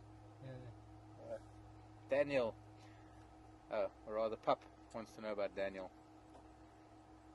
Then Pup wants to know how your thoughts, Daniel, of your experience, your new experiences in the bush, your feelings. Can you comment? You'd have to put the sound up or something on that mic. If you would.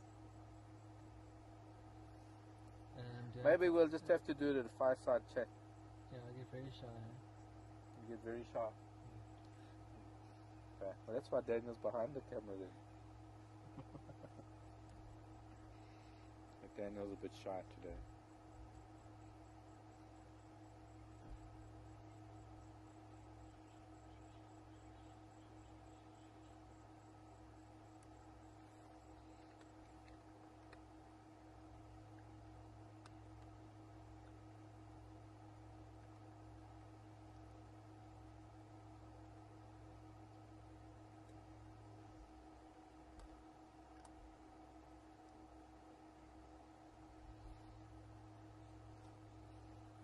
Well, I think maybe let's leave the sleeping leopard, make our way up towards Impala Plains. With a bit of luck we might catch a glimpse of one of the Styx lionesses.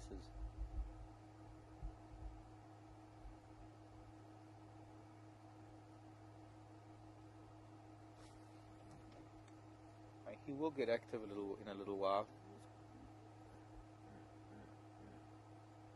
People are calling. Any station coming to the Ingwe?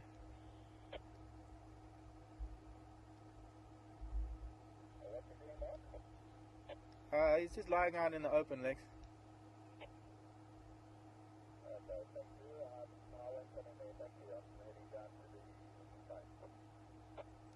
Okay, copied. He's on the road going through the spillway just below that marula. I'm leaving an open lock.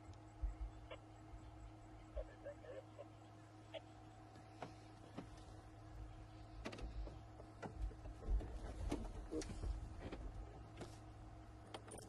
Sorry, boy.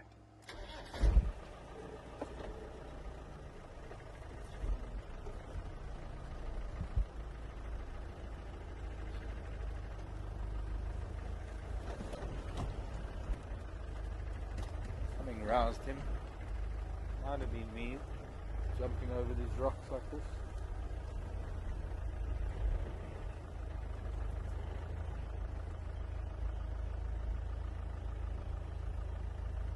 Maybe he'll still be here close by when we come back. But I guess with a chance of maybe seeing a lioness, let's try.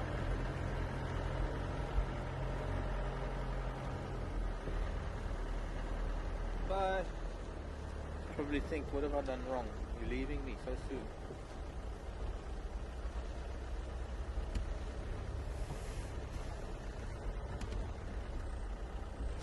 Whoa.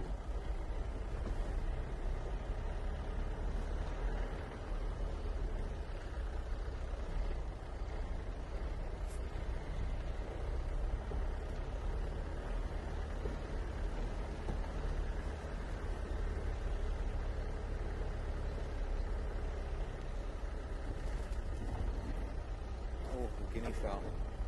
See now. They're gonna fly. The heron's flying.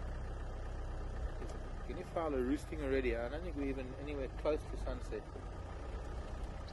Don't fly. Don't fly, they're gonna wake him up.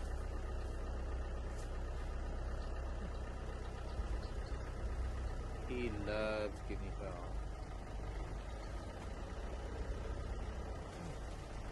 They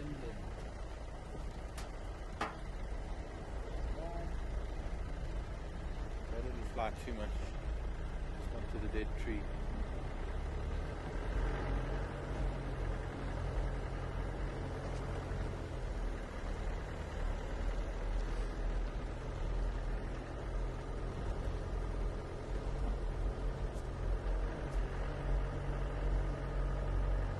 Actually, before we make our way that way, let me see if I can get hold of anybody. Any station with Ngala on Triple M?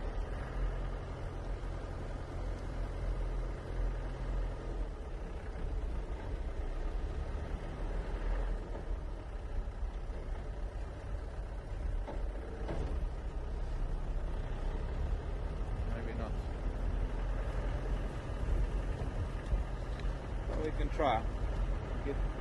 Go there and back, see what we can find. I think we'll catch up with the elephants again, getting dark, especially with those little ones. Not going to be using lights with those little ellies around.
Hello Linda.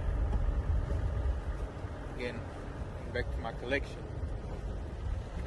Sorry, we were with elephants. I couldn't answer it fully. Have I ever picked up any gold coins for my collection? I don't think I would be. No, I haven't picked up any gold coins. Oh, there's one on the ground, hornbill. Getting ready to roost for the night. Sorry, hornbill. Both of them. I'm not going to stop, and I want to disturb them because they got to find themselves a roost spot that's safe for the night. They're flying anyway. Already disturbed them.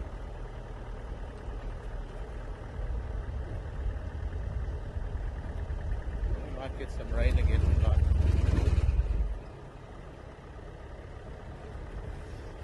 No, I think if I had picked up any gold coins while diving or any other time,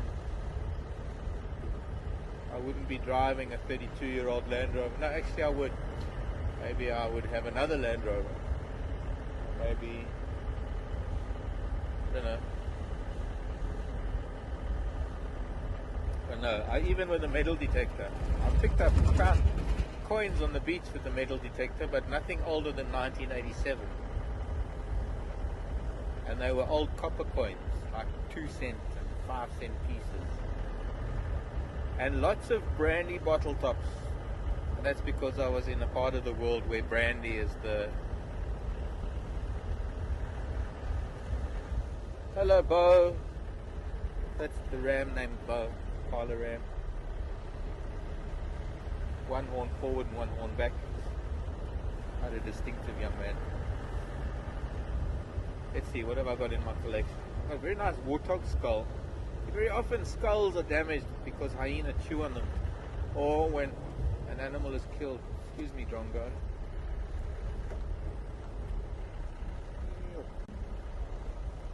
Drongo is plural. Come, children. This is ground. You can go and fly into a tree.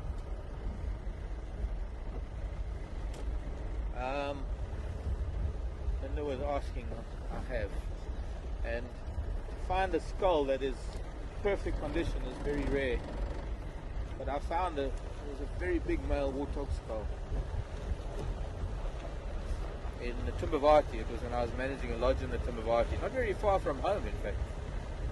And a leopard had killed this warthog, taken it up into a tree, and there was a big raisin bush underneath this marula tree. And obviously the skull had fallen into the raisin bush, so hyena, nothing could ever get to it. And it must have been there for some time because it was washed clean, bleached by the sun.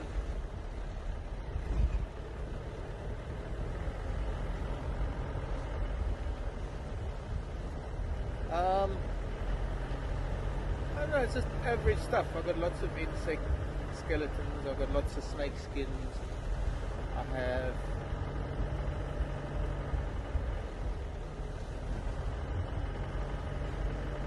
different things that I find. Sometimes if I find something and it has a value as far as either education or a lot of times it's education value. It's the fact that I could use it in showing people and teaching things, teaching about it, then I'd keep it. But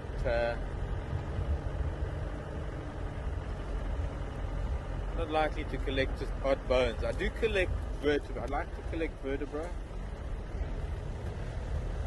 different sized vertebrae, because from the snake to an elephant, you got even a whale. The vertebra of animals, all the vertebrates. That one common bone, of course, is the vertebra.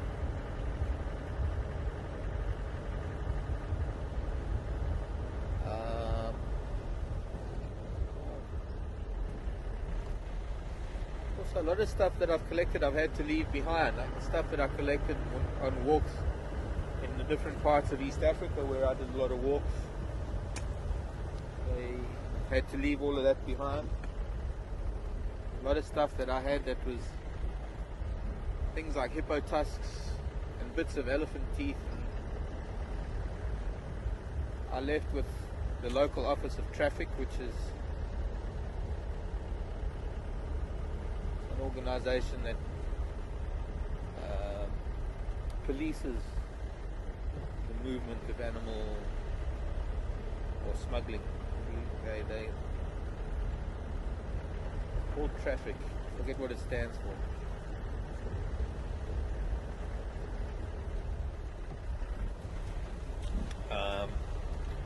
remember in Salou I had a collection of jawbones, elephant jawbones, ranging from 1-year-olds to 50-year-olds that I would use for teaching how tooth replacement worked. I had to leave, oops, sorry spider, gosh, that's where we crossed the road. Here are all the baby marula trees I still need to come and fetch.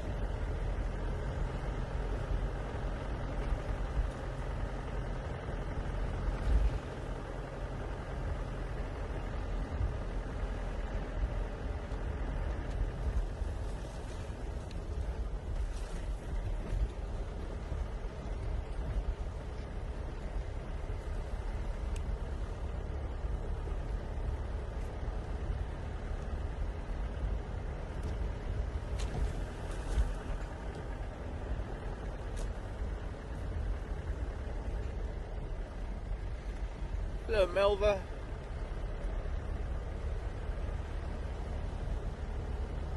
How are you doing? Do we have tornadoes in Africa? Yes, and just speaking of tornadoes, tomatoes, tomatoes, just my condolences and my heart goes out to all those people that have lost loved ones and friends and property and homes. Pretty severe tornado activity down in Alabama, southeastern part of the other areas of the southeastern part of the states. Hundreds of people that have been killed. We don't have anything as severe as that, Melva. We've had some severe, I guess in the last 40, 50 years, maybe a dozen very bad tornado type phenomena, but nothing on the scale of what you get in the southeastern states, coming off of, those are hurricanes that come off the ocean. But yes, those thunderstorms that spurn tornadoes, we don't have that. Certainly not here, luckily.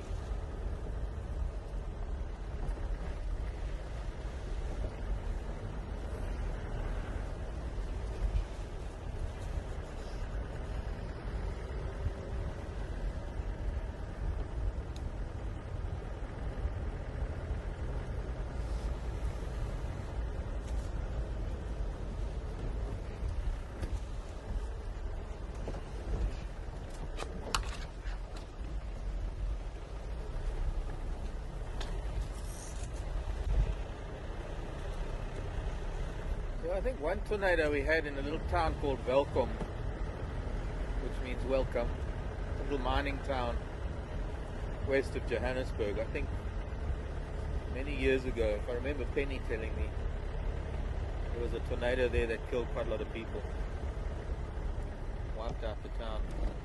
That was quite severe, but I don't think we've had anything as bad as that. I think that was in the 60s or early 70s. I can't remember.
hoping that the signal is going to hold and that we're going to be able to see cats on Triple M. I haven't been able to get... Oh, Impala.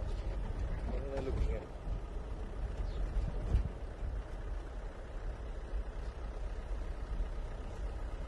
They look a little bit alert. There's normally a lot more Impala here. I don't know if they've been...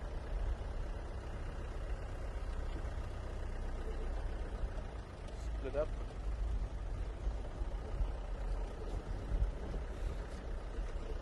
Oops.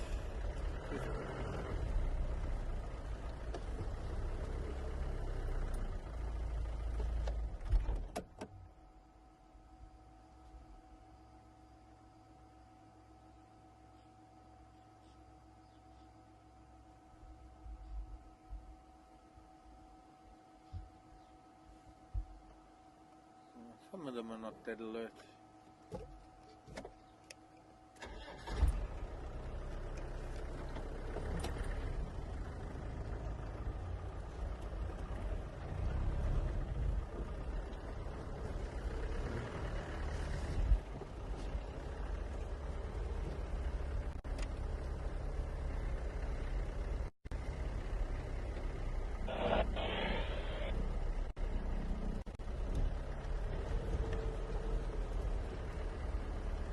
Anyone with Ngala on Triple M?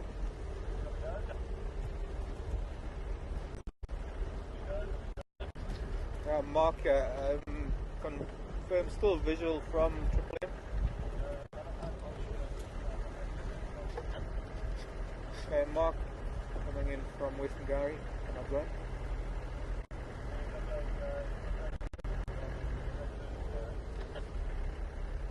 How many movies you got there?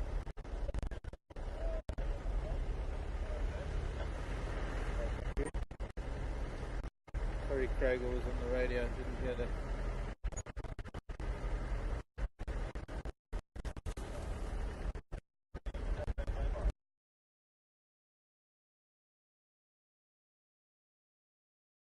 We can't go to the line. All of a sudden, the vehicle. They're right. 1 minute there's no one there, and 1 minute there's 73 vehicles.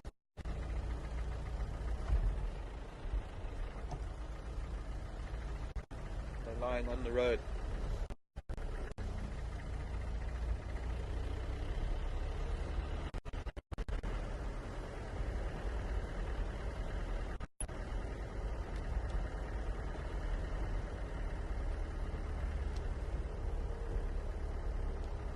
Back up to these Impala for the time being.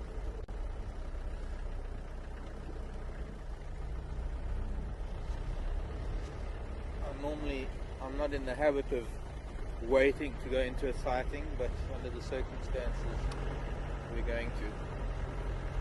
We've got a chance to see lion. We don't see them that often, so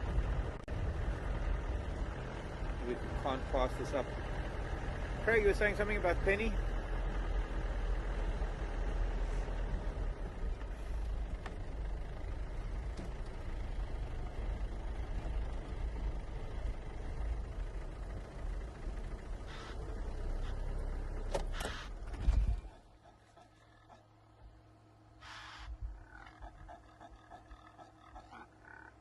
Penny just informing us again of some tornadoes. 1999 in Mount Aleph in the Eastern Cape. What was it? F5. And most of ours, I think most of them, those that we get here are F1 or 2 category.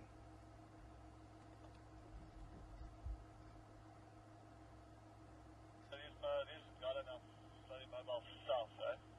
Heading towards that's the first corner, just north of the transformer. Starting to move down Triple M. I don't know if we're gonna. You still got 3 movers there? I still got 3 movers. I know Mark or some guy, Mark from Leopard making his way this side. Yeah, this is Mark, Wild Earth. Oh, okay. Hi, Mark. That was you. Yeah, take it away. On Impala Plain. Okay, they're all both mobile. Copied. I'll stand by till there's space.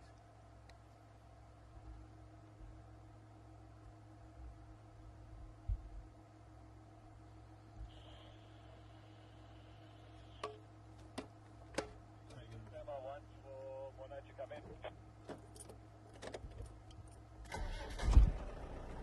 There we go again. One night to come in at the river. No, I thought I was first standby. I thought there were 3 movers there already. No, negative. I was talking to one eye. I think,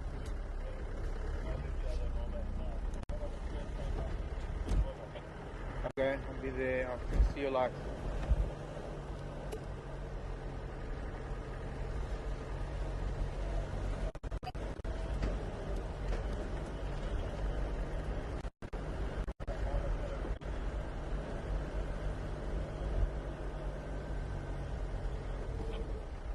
Okay, so they turned in.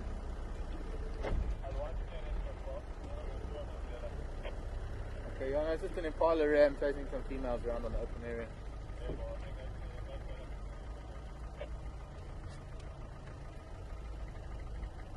So one of those lionesses heard that Impala Ram shouting, and she's turning in towards us actually.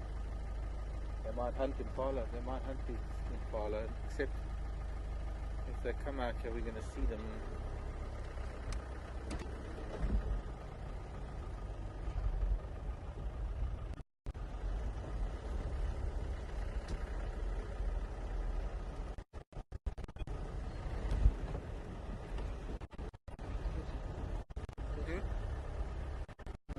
What? She's over there. Yeah. One of them on the road. Other one seems over there. She's coming in.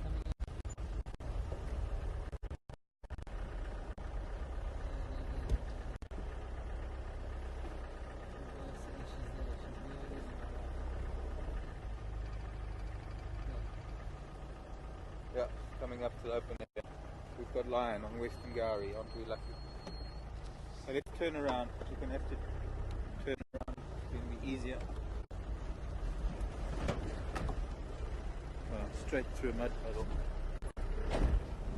Another lioness is coming as well. She's going to come past us down the road. So let's just stop here and wait for her.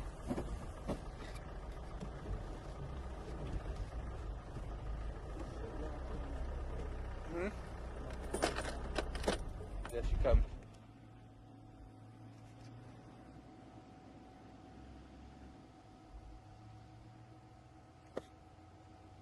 Gonna drink.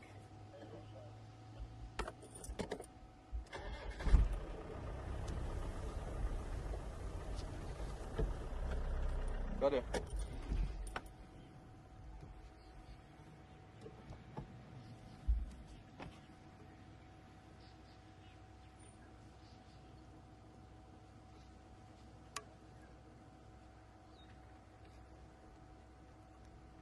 If they would keep the lights steady, we would get some backlighting or side lighting.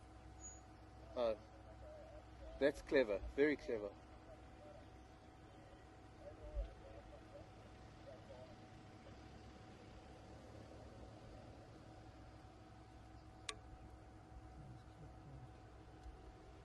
Okay.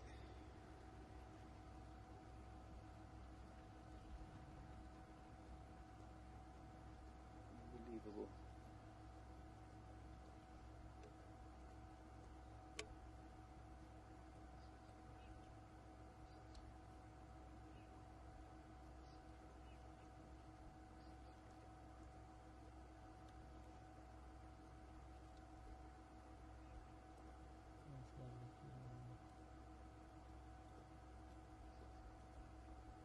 I can actually hear her lapping at the water.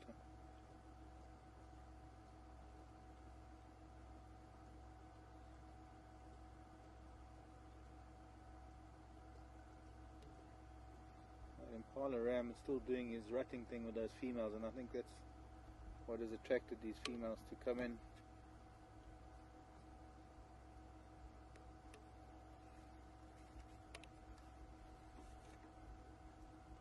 It's got a little bit of a limp.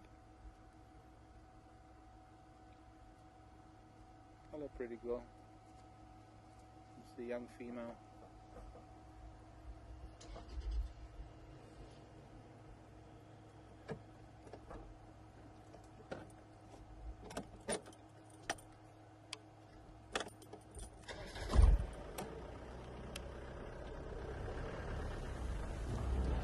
Yeah, I think our timing was perfect. But now you see, if we're going to put our lights on the Impala, we're going to see them. That's the problem.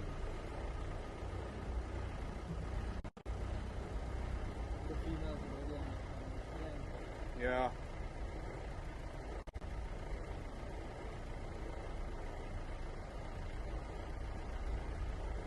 And I'm moving onto Impala plain, so I don't want to. Abel, come in.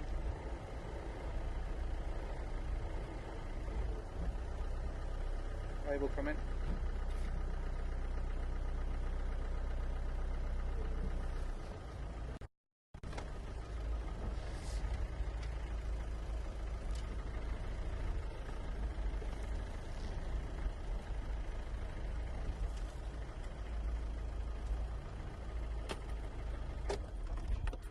Okay, so it's got to be patient here because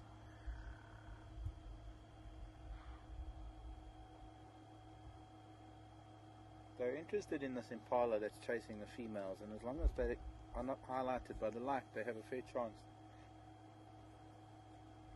of hunting him. So we're going to sit here in the dark for a minute. Apologies for that.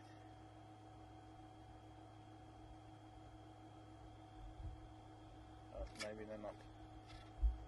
The other female's coming back this way.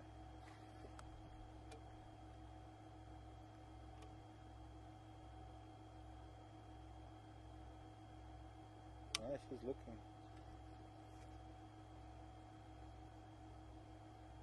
Impala are a little bit small and fast for lion, and they are more successful at taking Impala at night than they are during the day. And particularly now with this ram somewhat preoccupied with chasing females around, possibly a better chance of the hunt being successful. But as yet they're not hunting, as yet they're watching. She's at the adult female in front is watching. She's probably weighing up her chances and trying to decide how to go about it.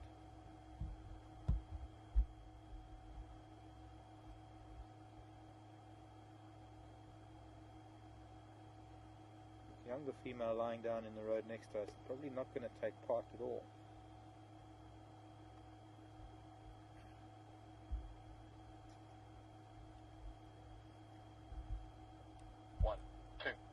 Oops.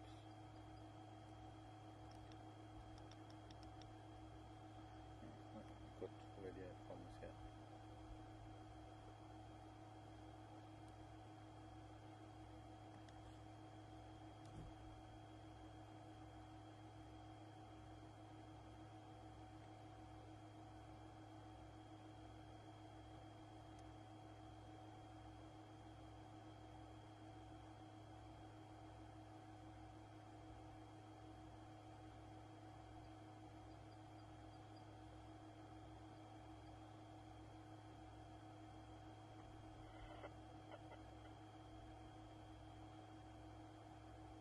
How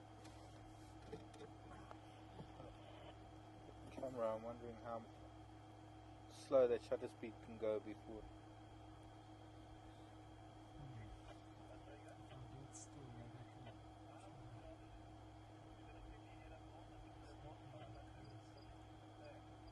There.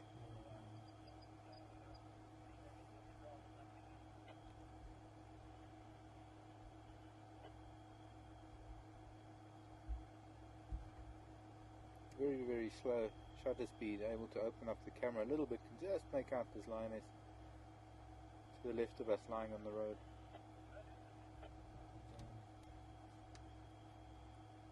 Up again, yeah.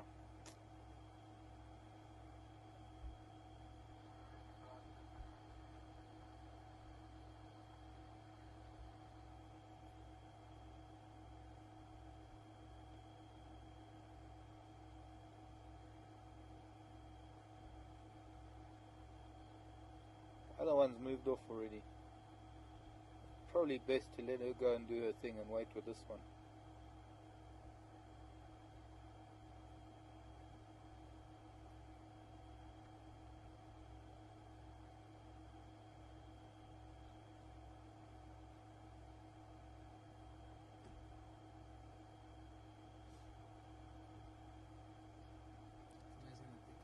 first Impala for me. Yeah.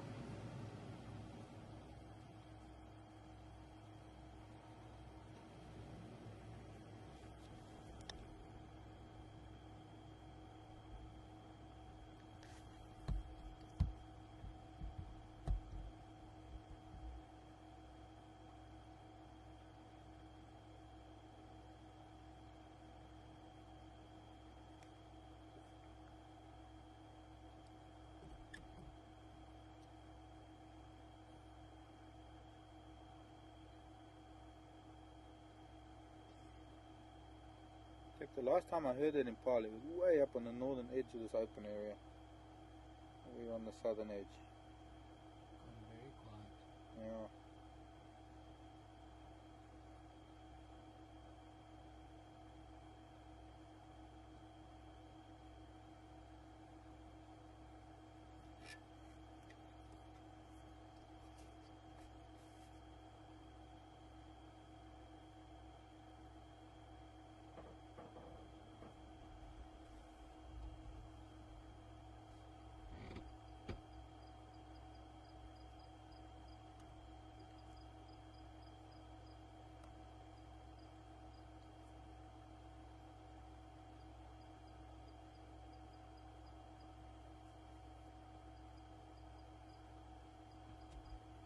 Starting to move.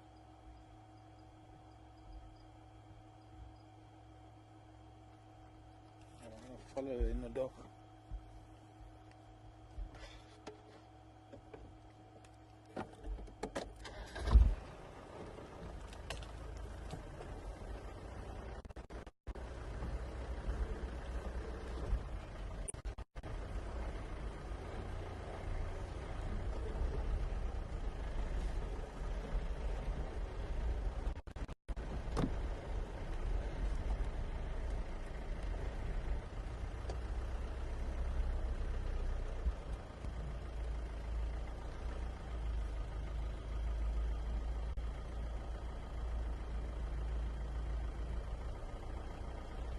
Lying in the road now on my right.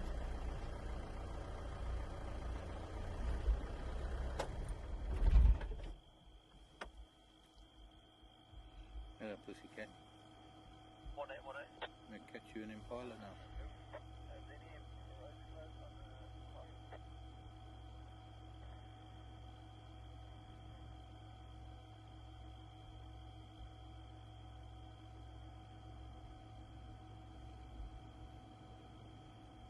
People are impatient.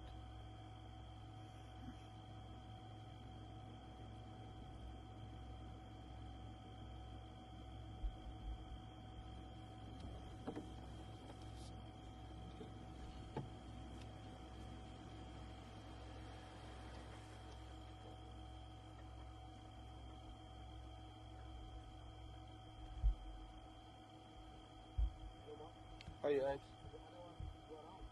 I think she's gone up. I'm not sure where she went. Wait for this one. Gone up to the mall. You call me about that Ingrid Gary Dam.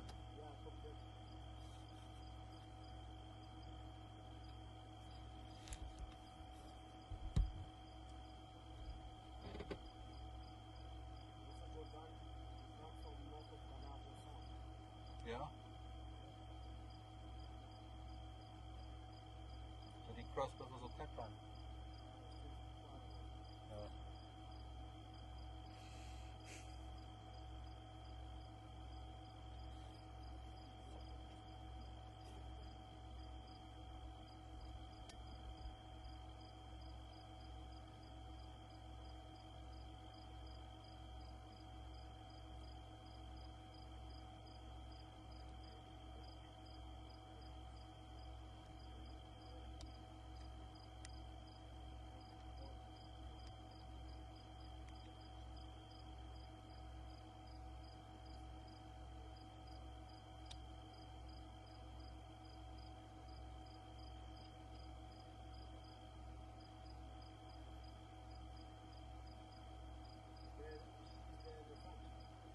Sorry? So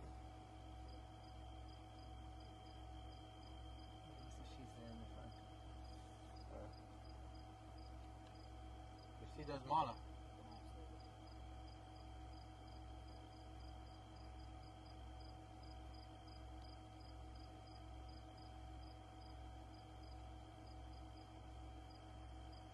play the waiting game like we did with Induna the other day, waiting for him to make a kill.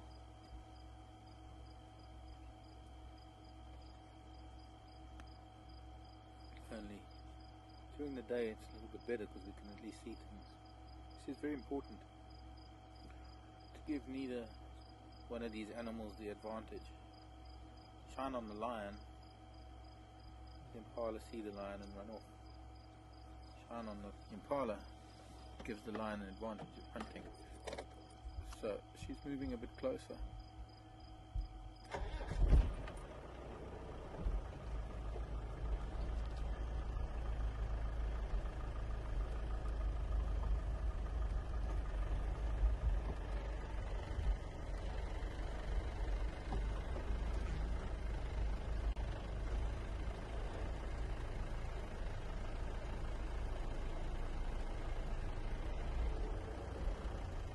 Walking straight towards them actually.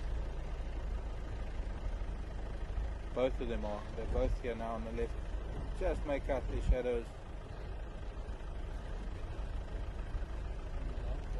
Yeah? I heard the fire. I must have it was alarm call. Whoops.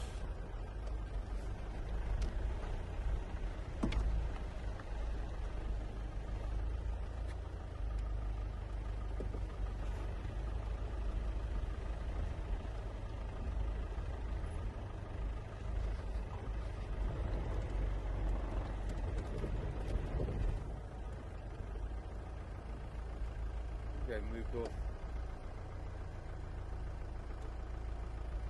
Only the one line is shown. The other shadow I saw was a tree stump in the dark.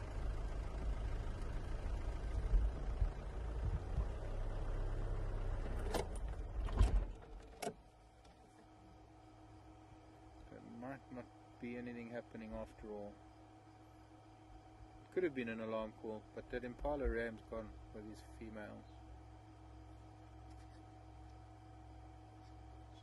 Lioness in the grasses.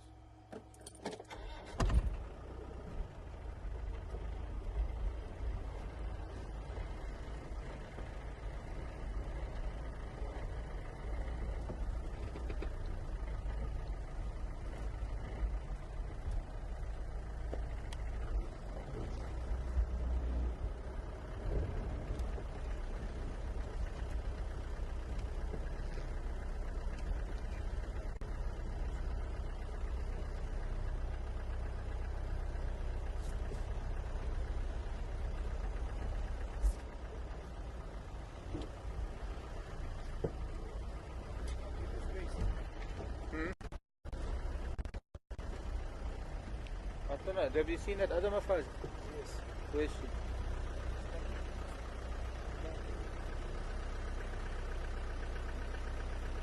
What, you worried about me scratching your car? I can see. They're both here now. So they're not hunting. You can watch them, I think. They've given up, that Marla's gone. Are you staying or are you going? We're going Okay. Okay.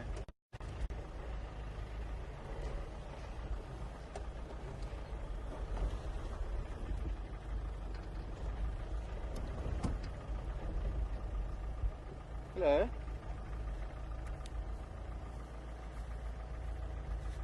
Looking at you, Daniel. She's hungry. She missed impala.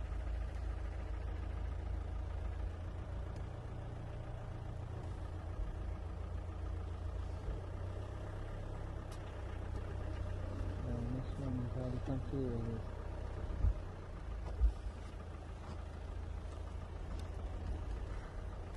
She's playful.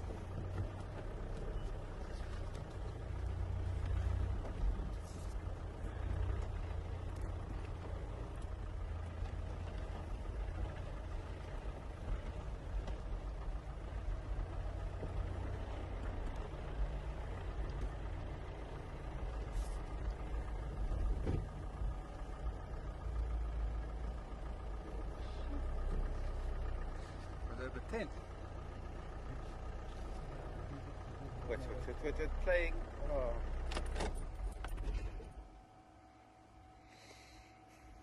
So come on, you can get over that one.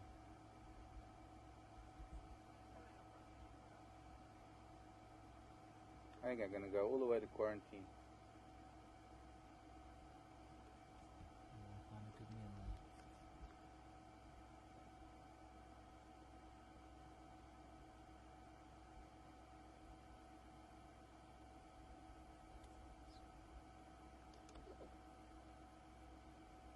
Big girls, hè?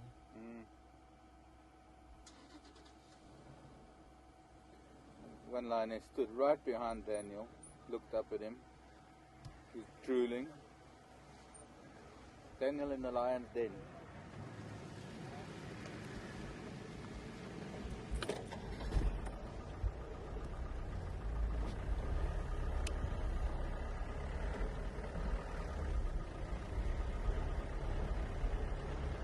Going back to the road.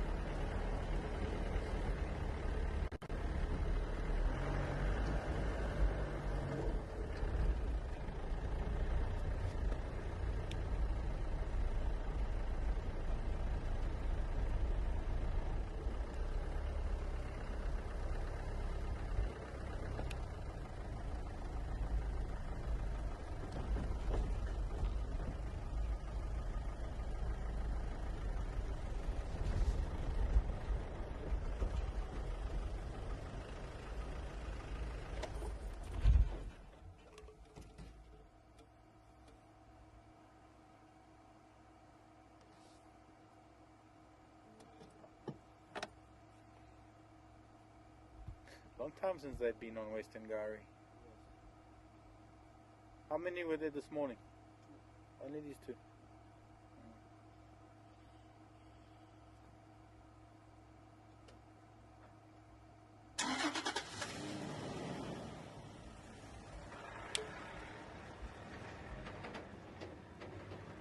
What pride are these ones from? Sticks, S-T-Y-X, Sticks Cry. So I'm told. Same pride. I don't know. The same pride as Mr. T and Kabucha. No, those are the Mapojos. Who, I think, I don't know, you see lions so seldom here, I can't keep track of lion. Somehow my brain just can't put it all together. As much as all the viewers have been helping and sending in info, I find it first time in my life that I find it so difficult to keep track of lion because I don't see them so often. Normally I live with lion, I'll be able to recognize females. And Natalie wants to know if they're cubs. Natalie, I think the one is a young female, I think the other is an adult female, but no, Natalie, they're not cubs.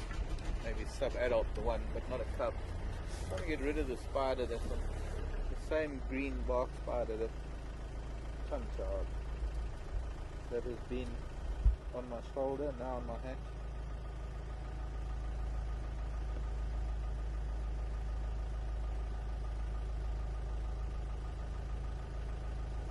Don't know where she is now. Cool. Probably gone around the back of my head.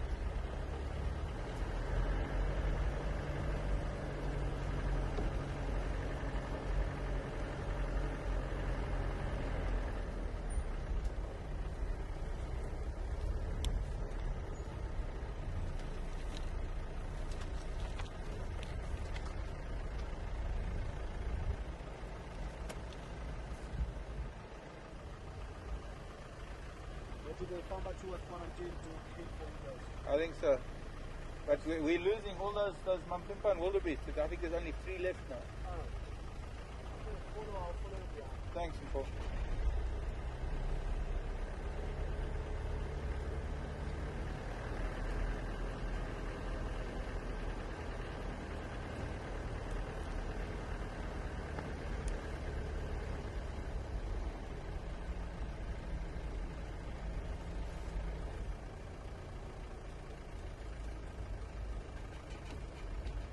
It looked like she was limping earlier. She's not now, so maybe she just had a thorn in her foot or something.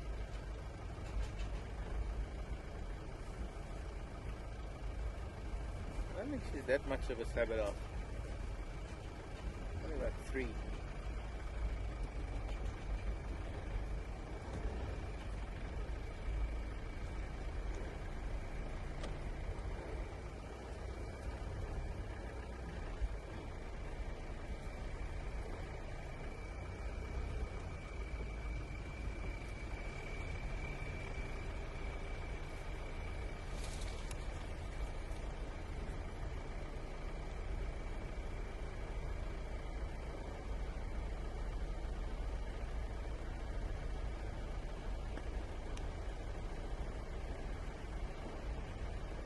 is so wonderful to have lion back on Western Gowrie.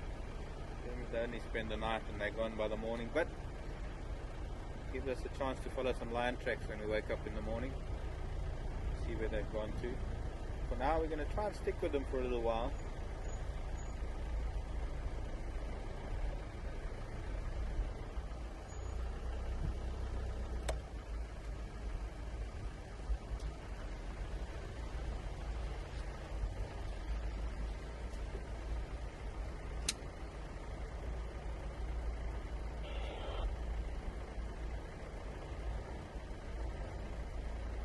Fuzzy and Gala now heading towards Zoe's Road from Impala Plains.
Got something in that front right paw of hers.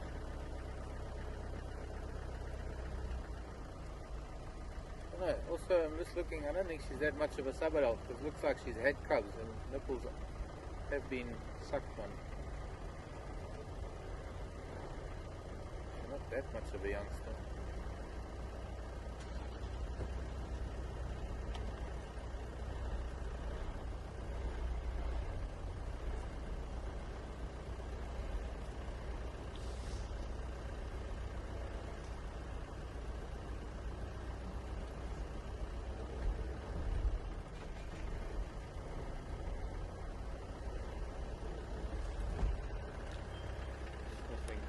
Probably, possibly even smelling Karula's scent marking. Karula spends so much time here, scent marking. I wonder where they'll go from the next junction. It's a four-way junction. Probably go straight down Rebecca's Road.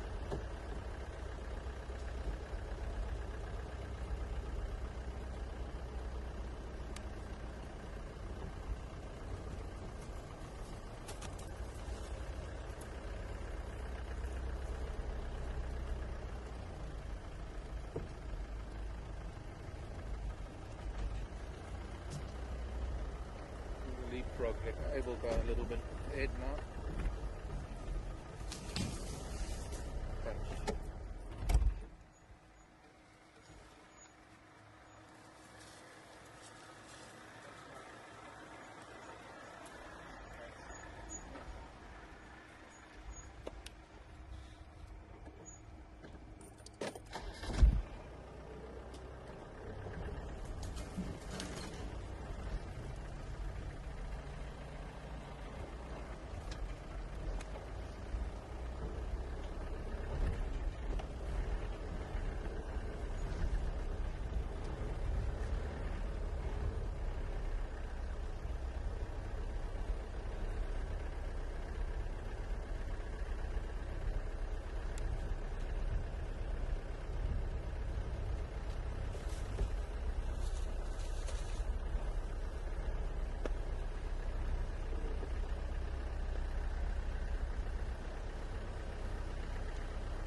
cutting in the bush a little bit. Taking a right angle. They might take a shortcut to Zoe's Road, not too much further up ahead.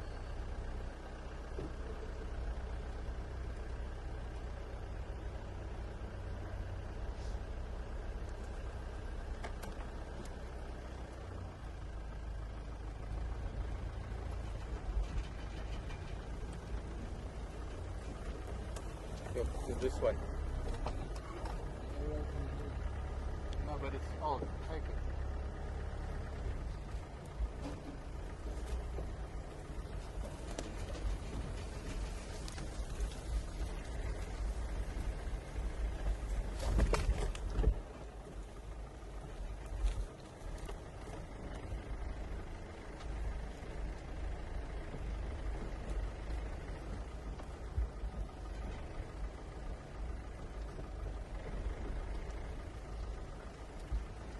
Clever cats. Going where I'm not going to be able to go. I can go in here. Challenging me.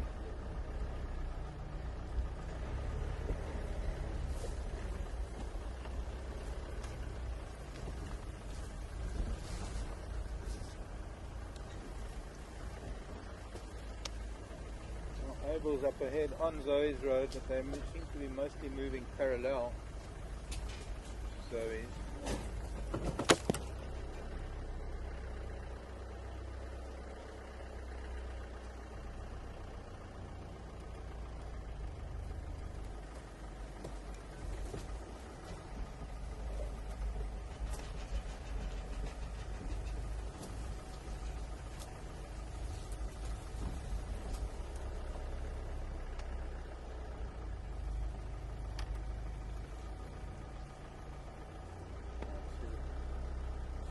Toileting, let's just let it do that in peace.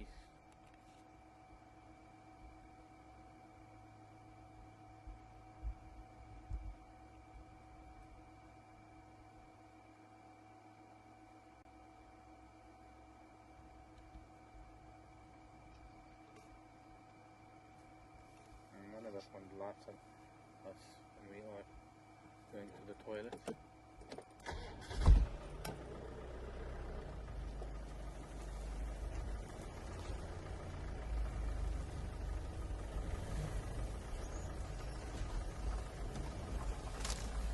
Oh, that stinks. Diane has probably got one of the smelliest dungs.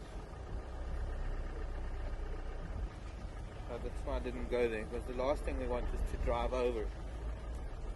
That's going to be one of the biggest mistakes to be made. Especially on the line, when there's line on a kill, and they've been there for a while, and you go and view them, drive on the line dung.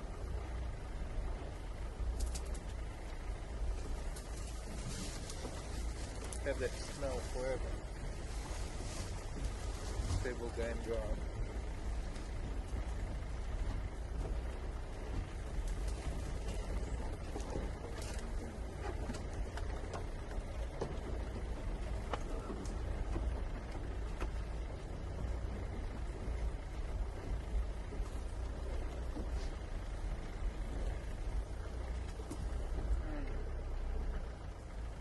Sorry, spider.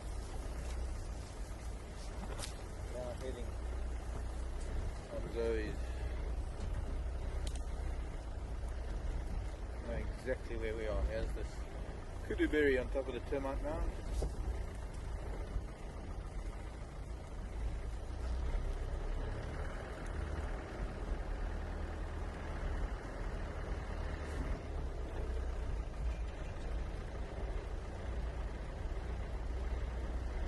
A shortcut. This goes to show that these cats know exactly where they are.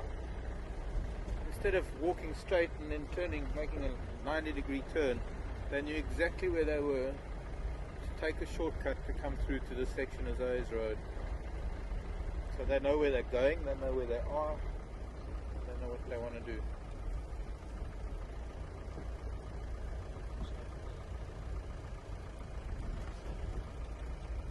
And this will get them to Vuyatela Access Road, and And I wouldn't be surprised if they just walk straight through the lodge to Gari Dam, going to have a drink. Little do they know there's a crocodile there.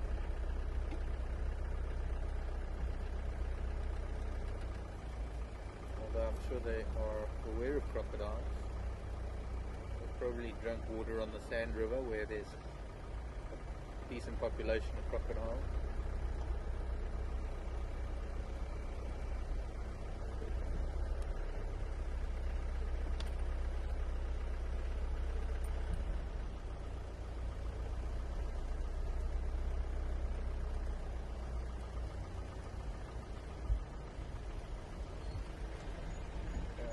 Will take the lead again. We are at the end of drive time, but I think we're going to stay with them for a little while just to see where they end up, because they are essentially going our way, and to be honest with you, I can't really go home anyway because they're in the way. Okay.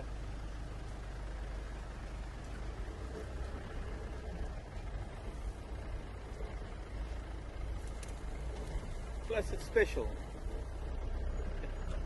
It's time we had some nighttime activity here, and also the fact that we are lucky to have lion this close to camp. I think we need to capitalize on it and spend some time with him.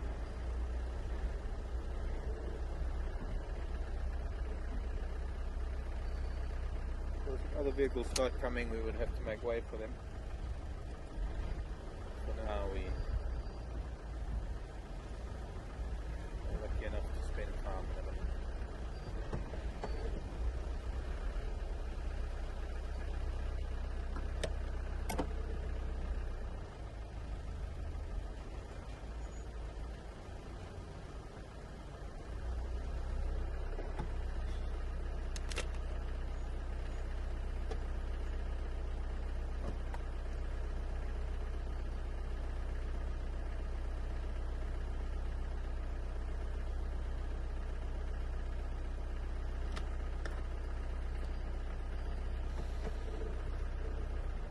Cutting through now. They're cutting through into this open area that will take them through to quarantine.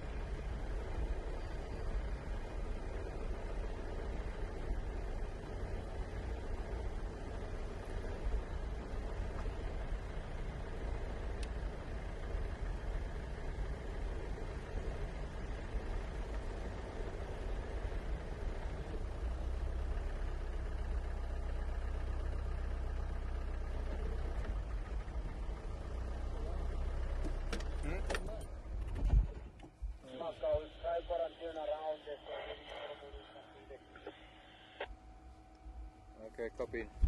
I'll stay with them this time.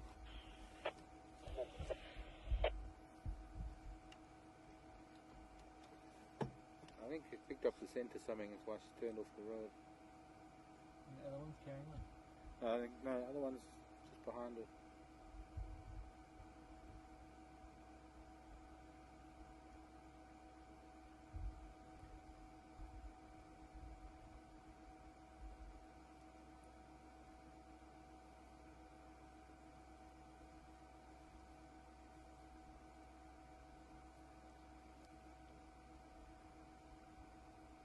They're interested in something. I'm picking up on the scent of something. I can see them lifting their noses into the air. Let me just change position a little bit.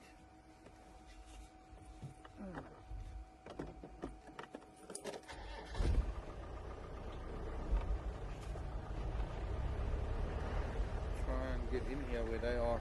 Not quite at that open area just yet.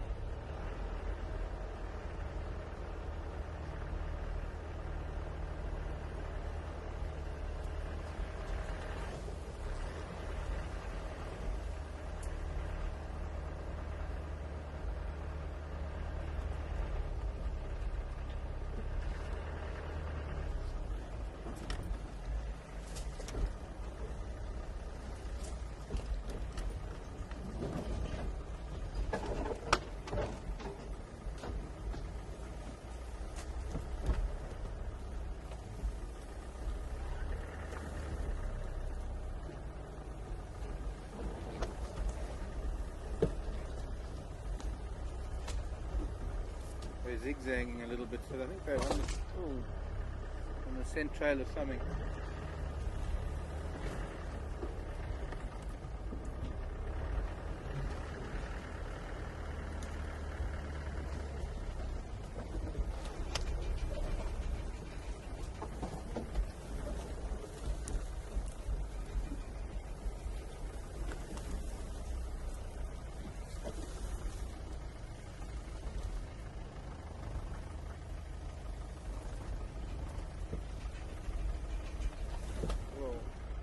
Sandy soils and holes that are around here. I've lost them. I saw where they were going last, but they can move faster than us in this terrain. We can't do that. We're right in ahead of us. I think they might be looking at something. There might be something up ahead.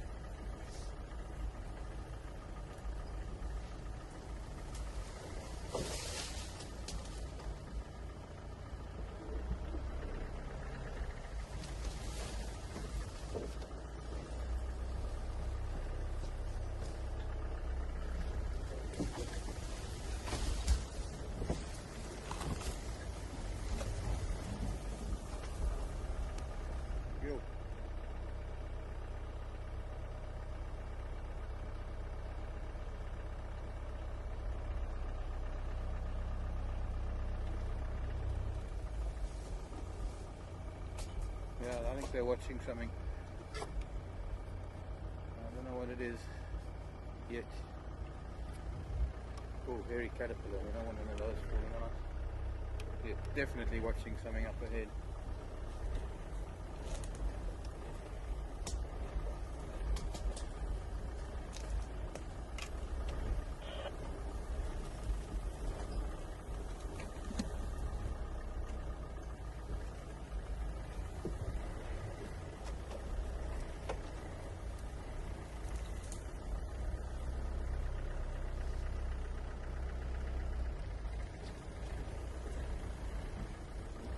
I can still see hive towards the back of it.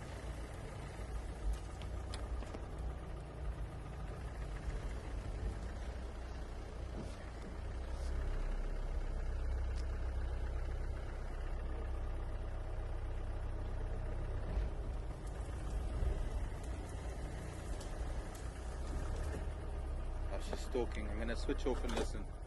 But she's stalking something. Don't know what it is.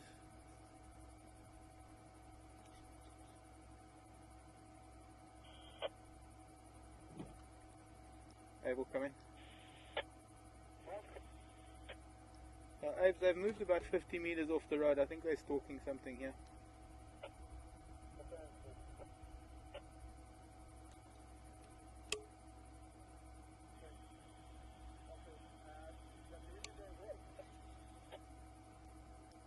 No, I've got lights out now, but I haven't seen anything else. They stopped. They're definitely looking at something.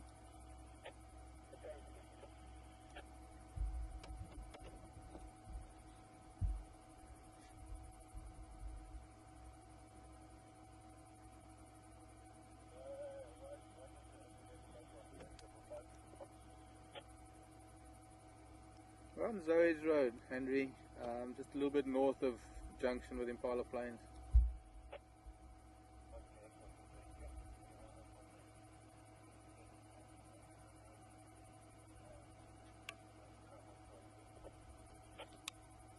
Okay, copy.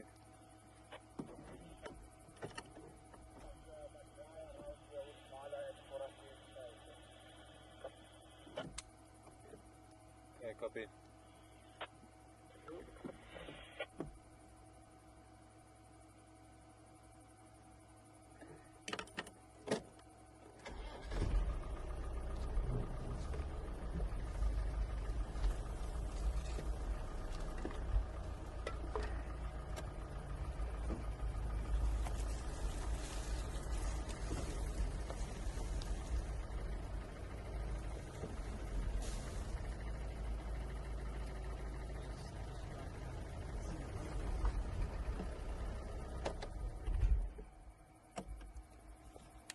She's directly ahead of us and she's stalking, and time to wait. and see.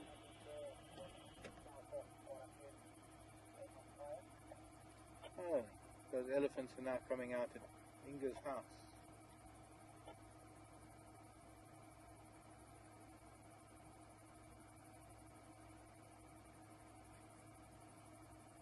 Screen with no screen.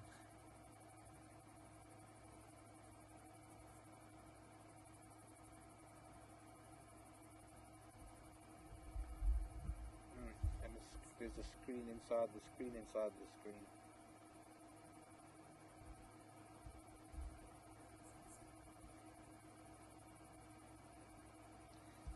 Silly game, but we've got lions stalking something.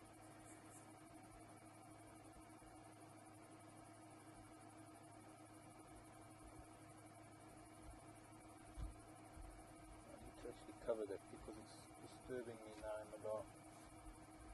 I don't even need to cover it with.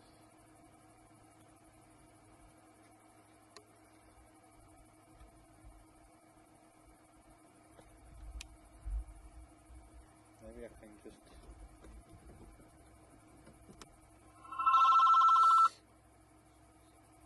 Don't know what that was.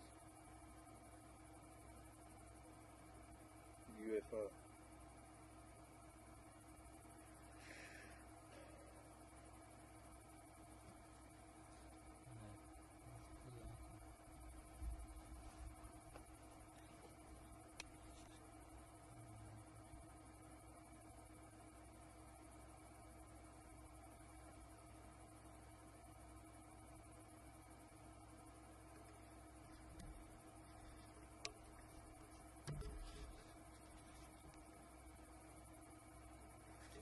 So, an experiment, not experiment, an exercise in patience once again.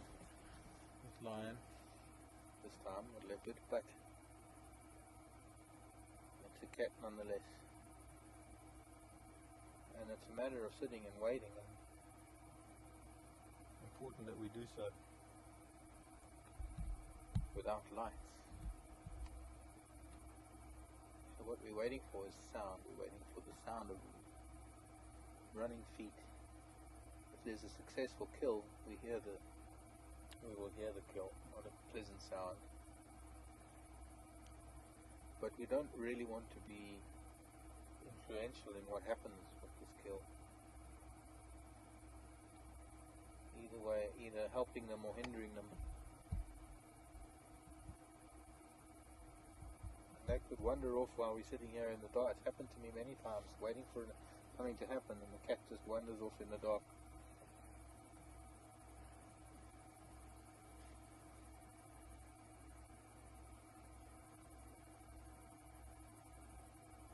My bladder's reminding me that the 3-hour drive is up. Too much info. Okay.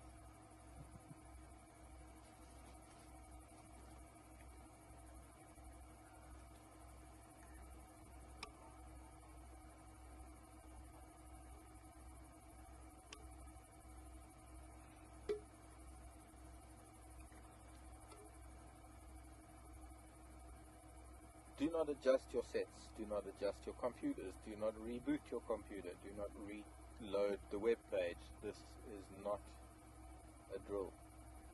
This is not a loss of picture or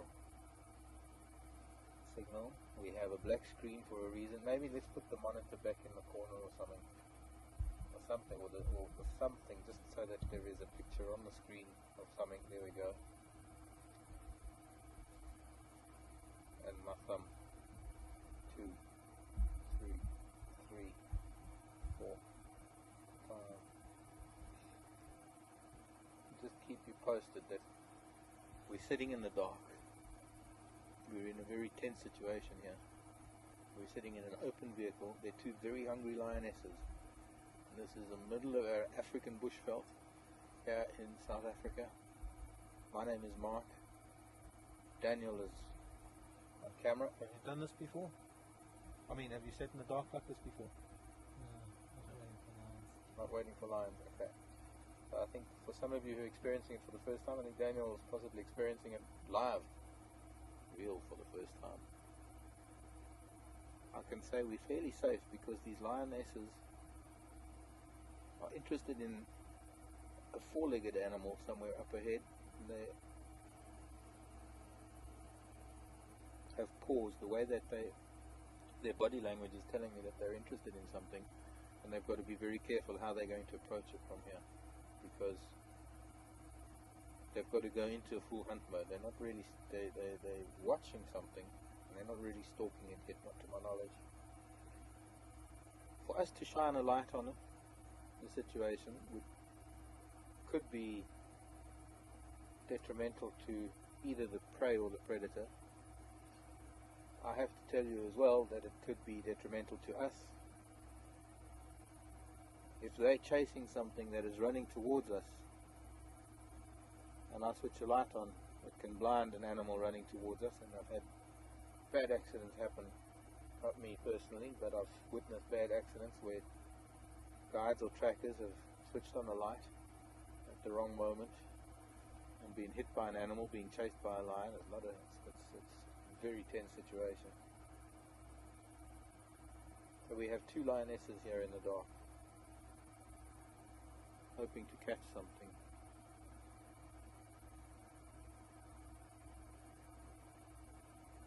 I see a vehicle making its way here, probably Henry.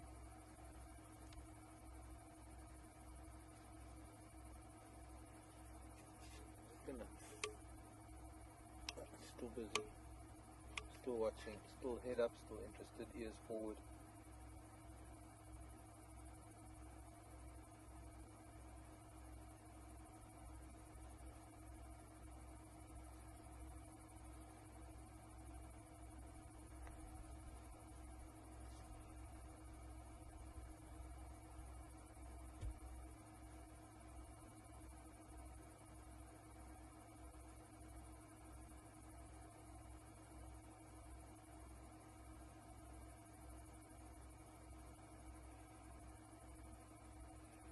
Changes things a little bit with another vehicle arriving.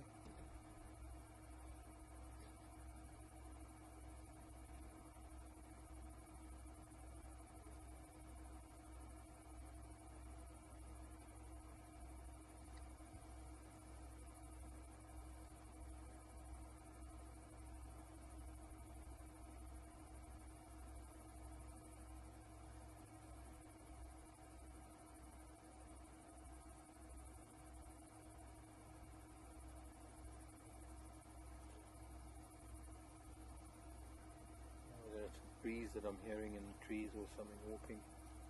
That's something walking, I think.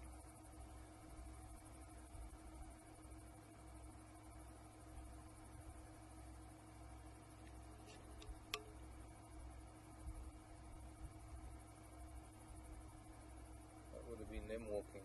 Now they're walking closer to whatever. Now they're on our left, so they're getting a little bit closer to whatever it is. I heard a twig crack, which means that they would probably pause.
Saw one now. So you should be behind this bush. I can move a little bit forward again.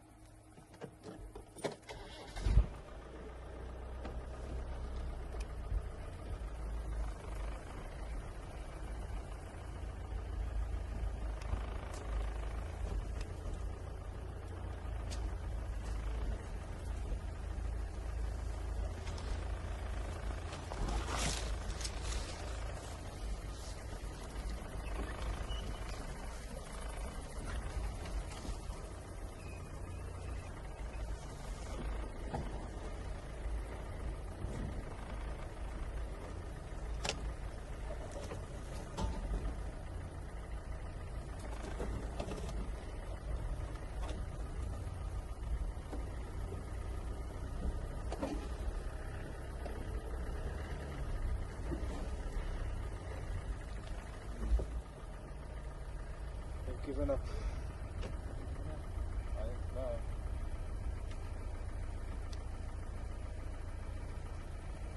But there's not much I can do about the game drive vehicles coming in the way they do.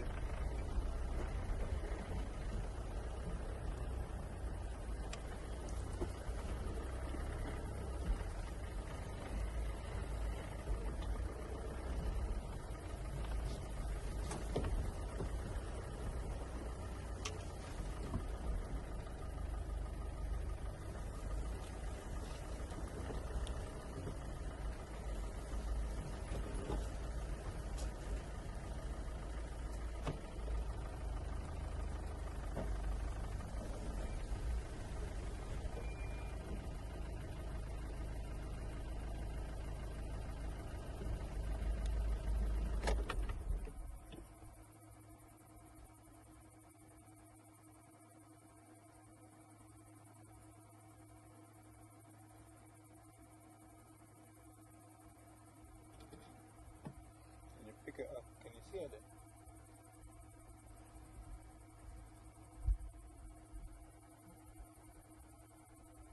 Still interested in something. Gears forward.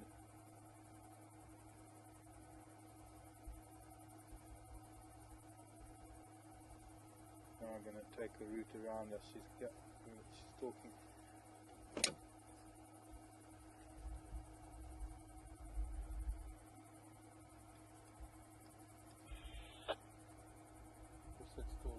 Coming behind the vehicle, I think.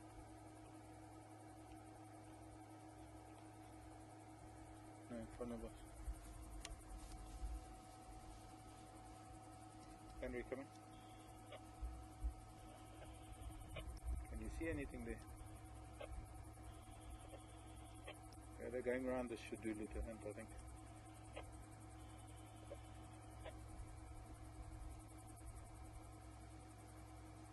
It was quite awesome the way they came towards us talking.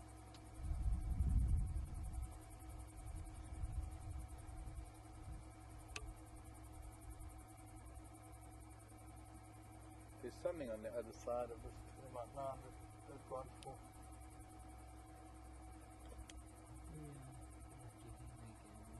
Fun? To some extent, but the animals know the vehicles, and a lot of the animals don't really react much to us. What gives the game away is putting lights on them too much. If they're in a full stalk mode and putting lights on them.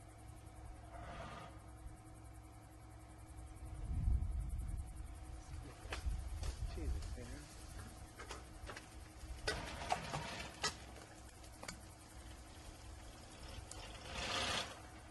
Try use first gear, dude.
have given up.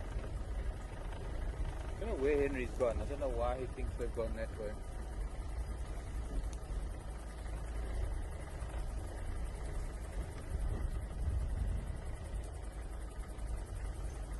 Yeah, just walking now.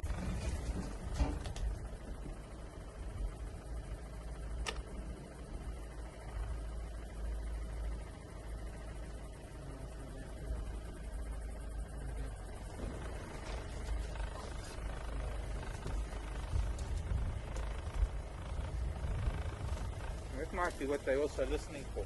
Because it could be that they can hear elephant and they just don't want to walk into elephant in the dark, so they're stopping and listening more than stalking.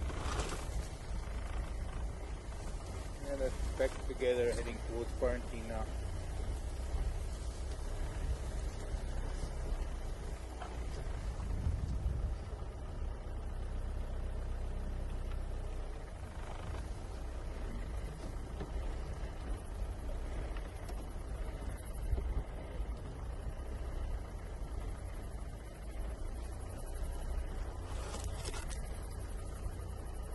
She's still stalking, I'm telling you. She's still after something. Yes, there's something just here on our right. Just seen an eye. Don't think it's Henry's vehicle though. I don't see anything when I'm delightful. Okay, we are going to be having to close down soon and then find our way back to the road.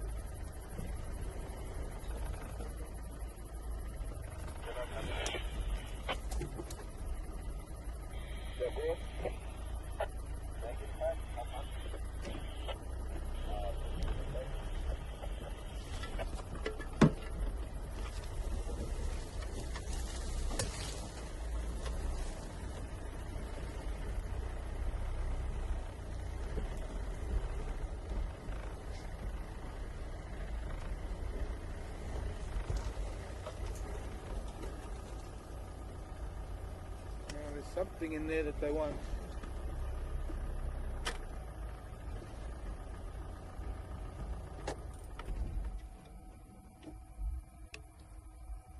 Okay, we're going to give it another 5 minutes or so, folks. Pushing it a little bit with batteries here, but gee, so close. Whatever it is moving a little bit, and they are definitely getting a bit closer. I saw a flash of an eye. Probably another 20-30 yards on from where they are, in front of us. Both of them have stopped again, right here in front of us. Henry, did you see any nyamas on there?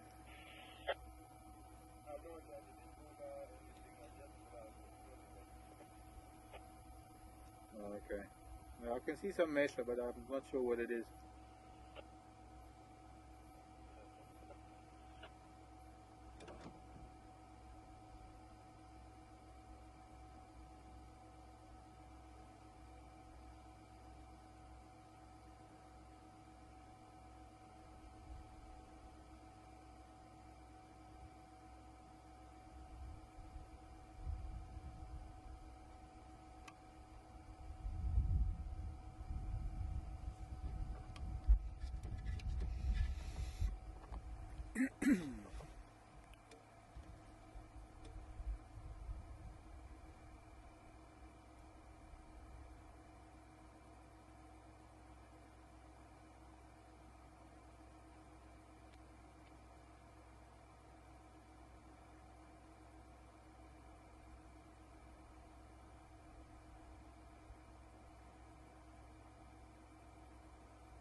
The breeze picking up now.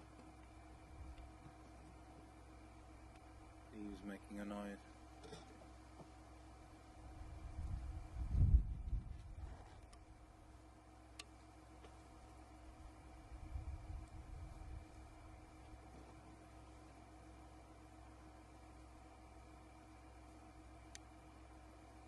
Ah, it's coming back to the other line there.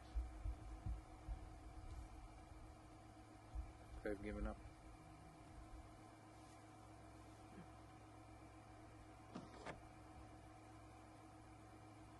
Well, they're playing, and that means that they're not hunting.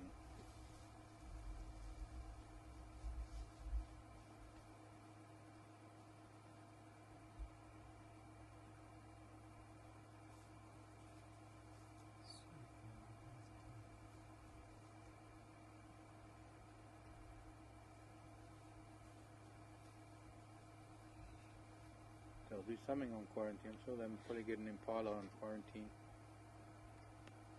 So, we're going to have to leave them, let them continue their path straight onto quarantine, no doubt. Where are we? Middle of nowhere. Don't ask me.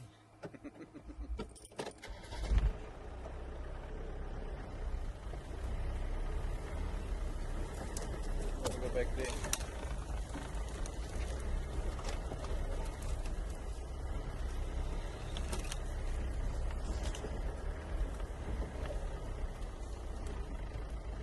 Okay, let's go back. Let's get out of here.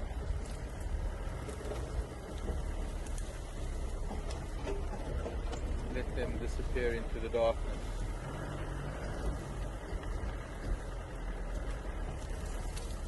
Well, you know, the only time, well, sometimes we're rewarded and sometimes not. And, well, climb over a tree.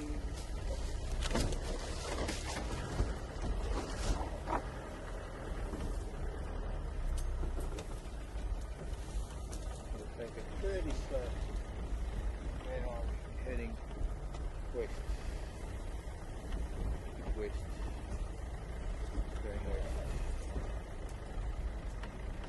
We'll hit the road.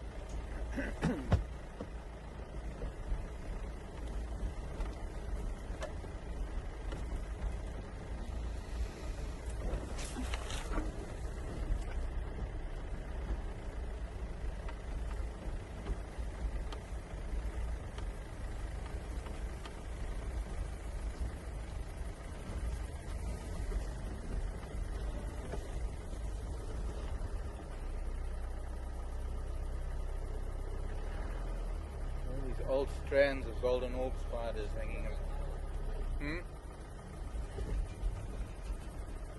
Look at that one. It goes from this tree to that tree down there. It's like 50 meters of silk, or rather 50 feet of silk. Now, find a gap to get through here.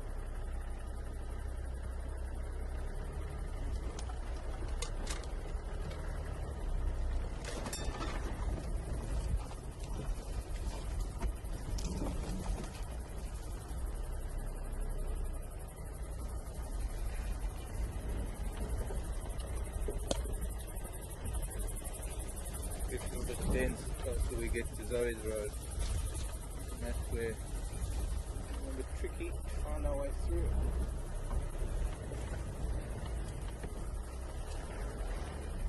No, definitely not going through that gap.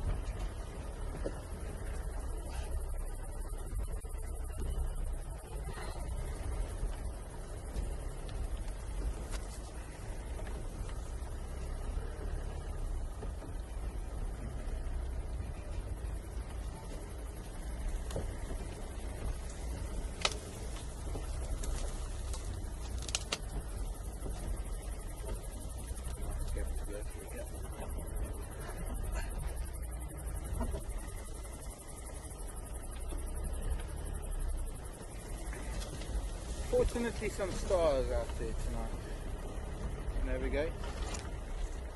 The wind that there was seems to have dropped. It's pretty quiet, pretty still the air. Well, there's still general movement, and I guess without stars, one would try and use the prevailing wind as an indicator of direction. Why it's important to keep track of which way the wind's blowing on any given day.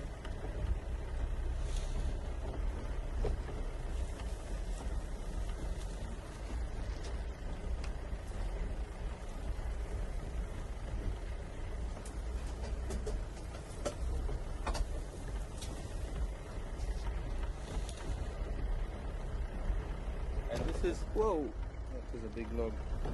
Road is 5 meters ahead of us. Because when we were coming through the bush onto Zoe's Road from Impala Plains, we actually came out right here. So we're coming back again. Wow, what a beautiful piece of leadwood. Hope they don't ever find that for fires.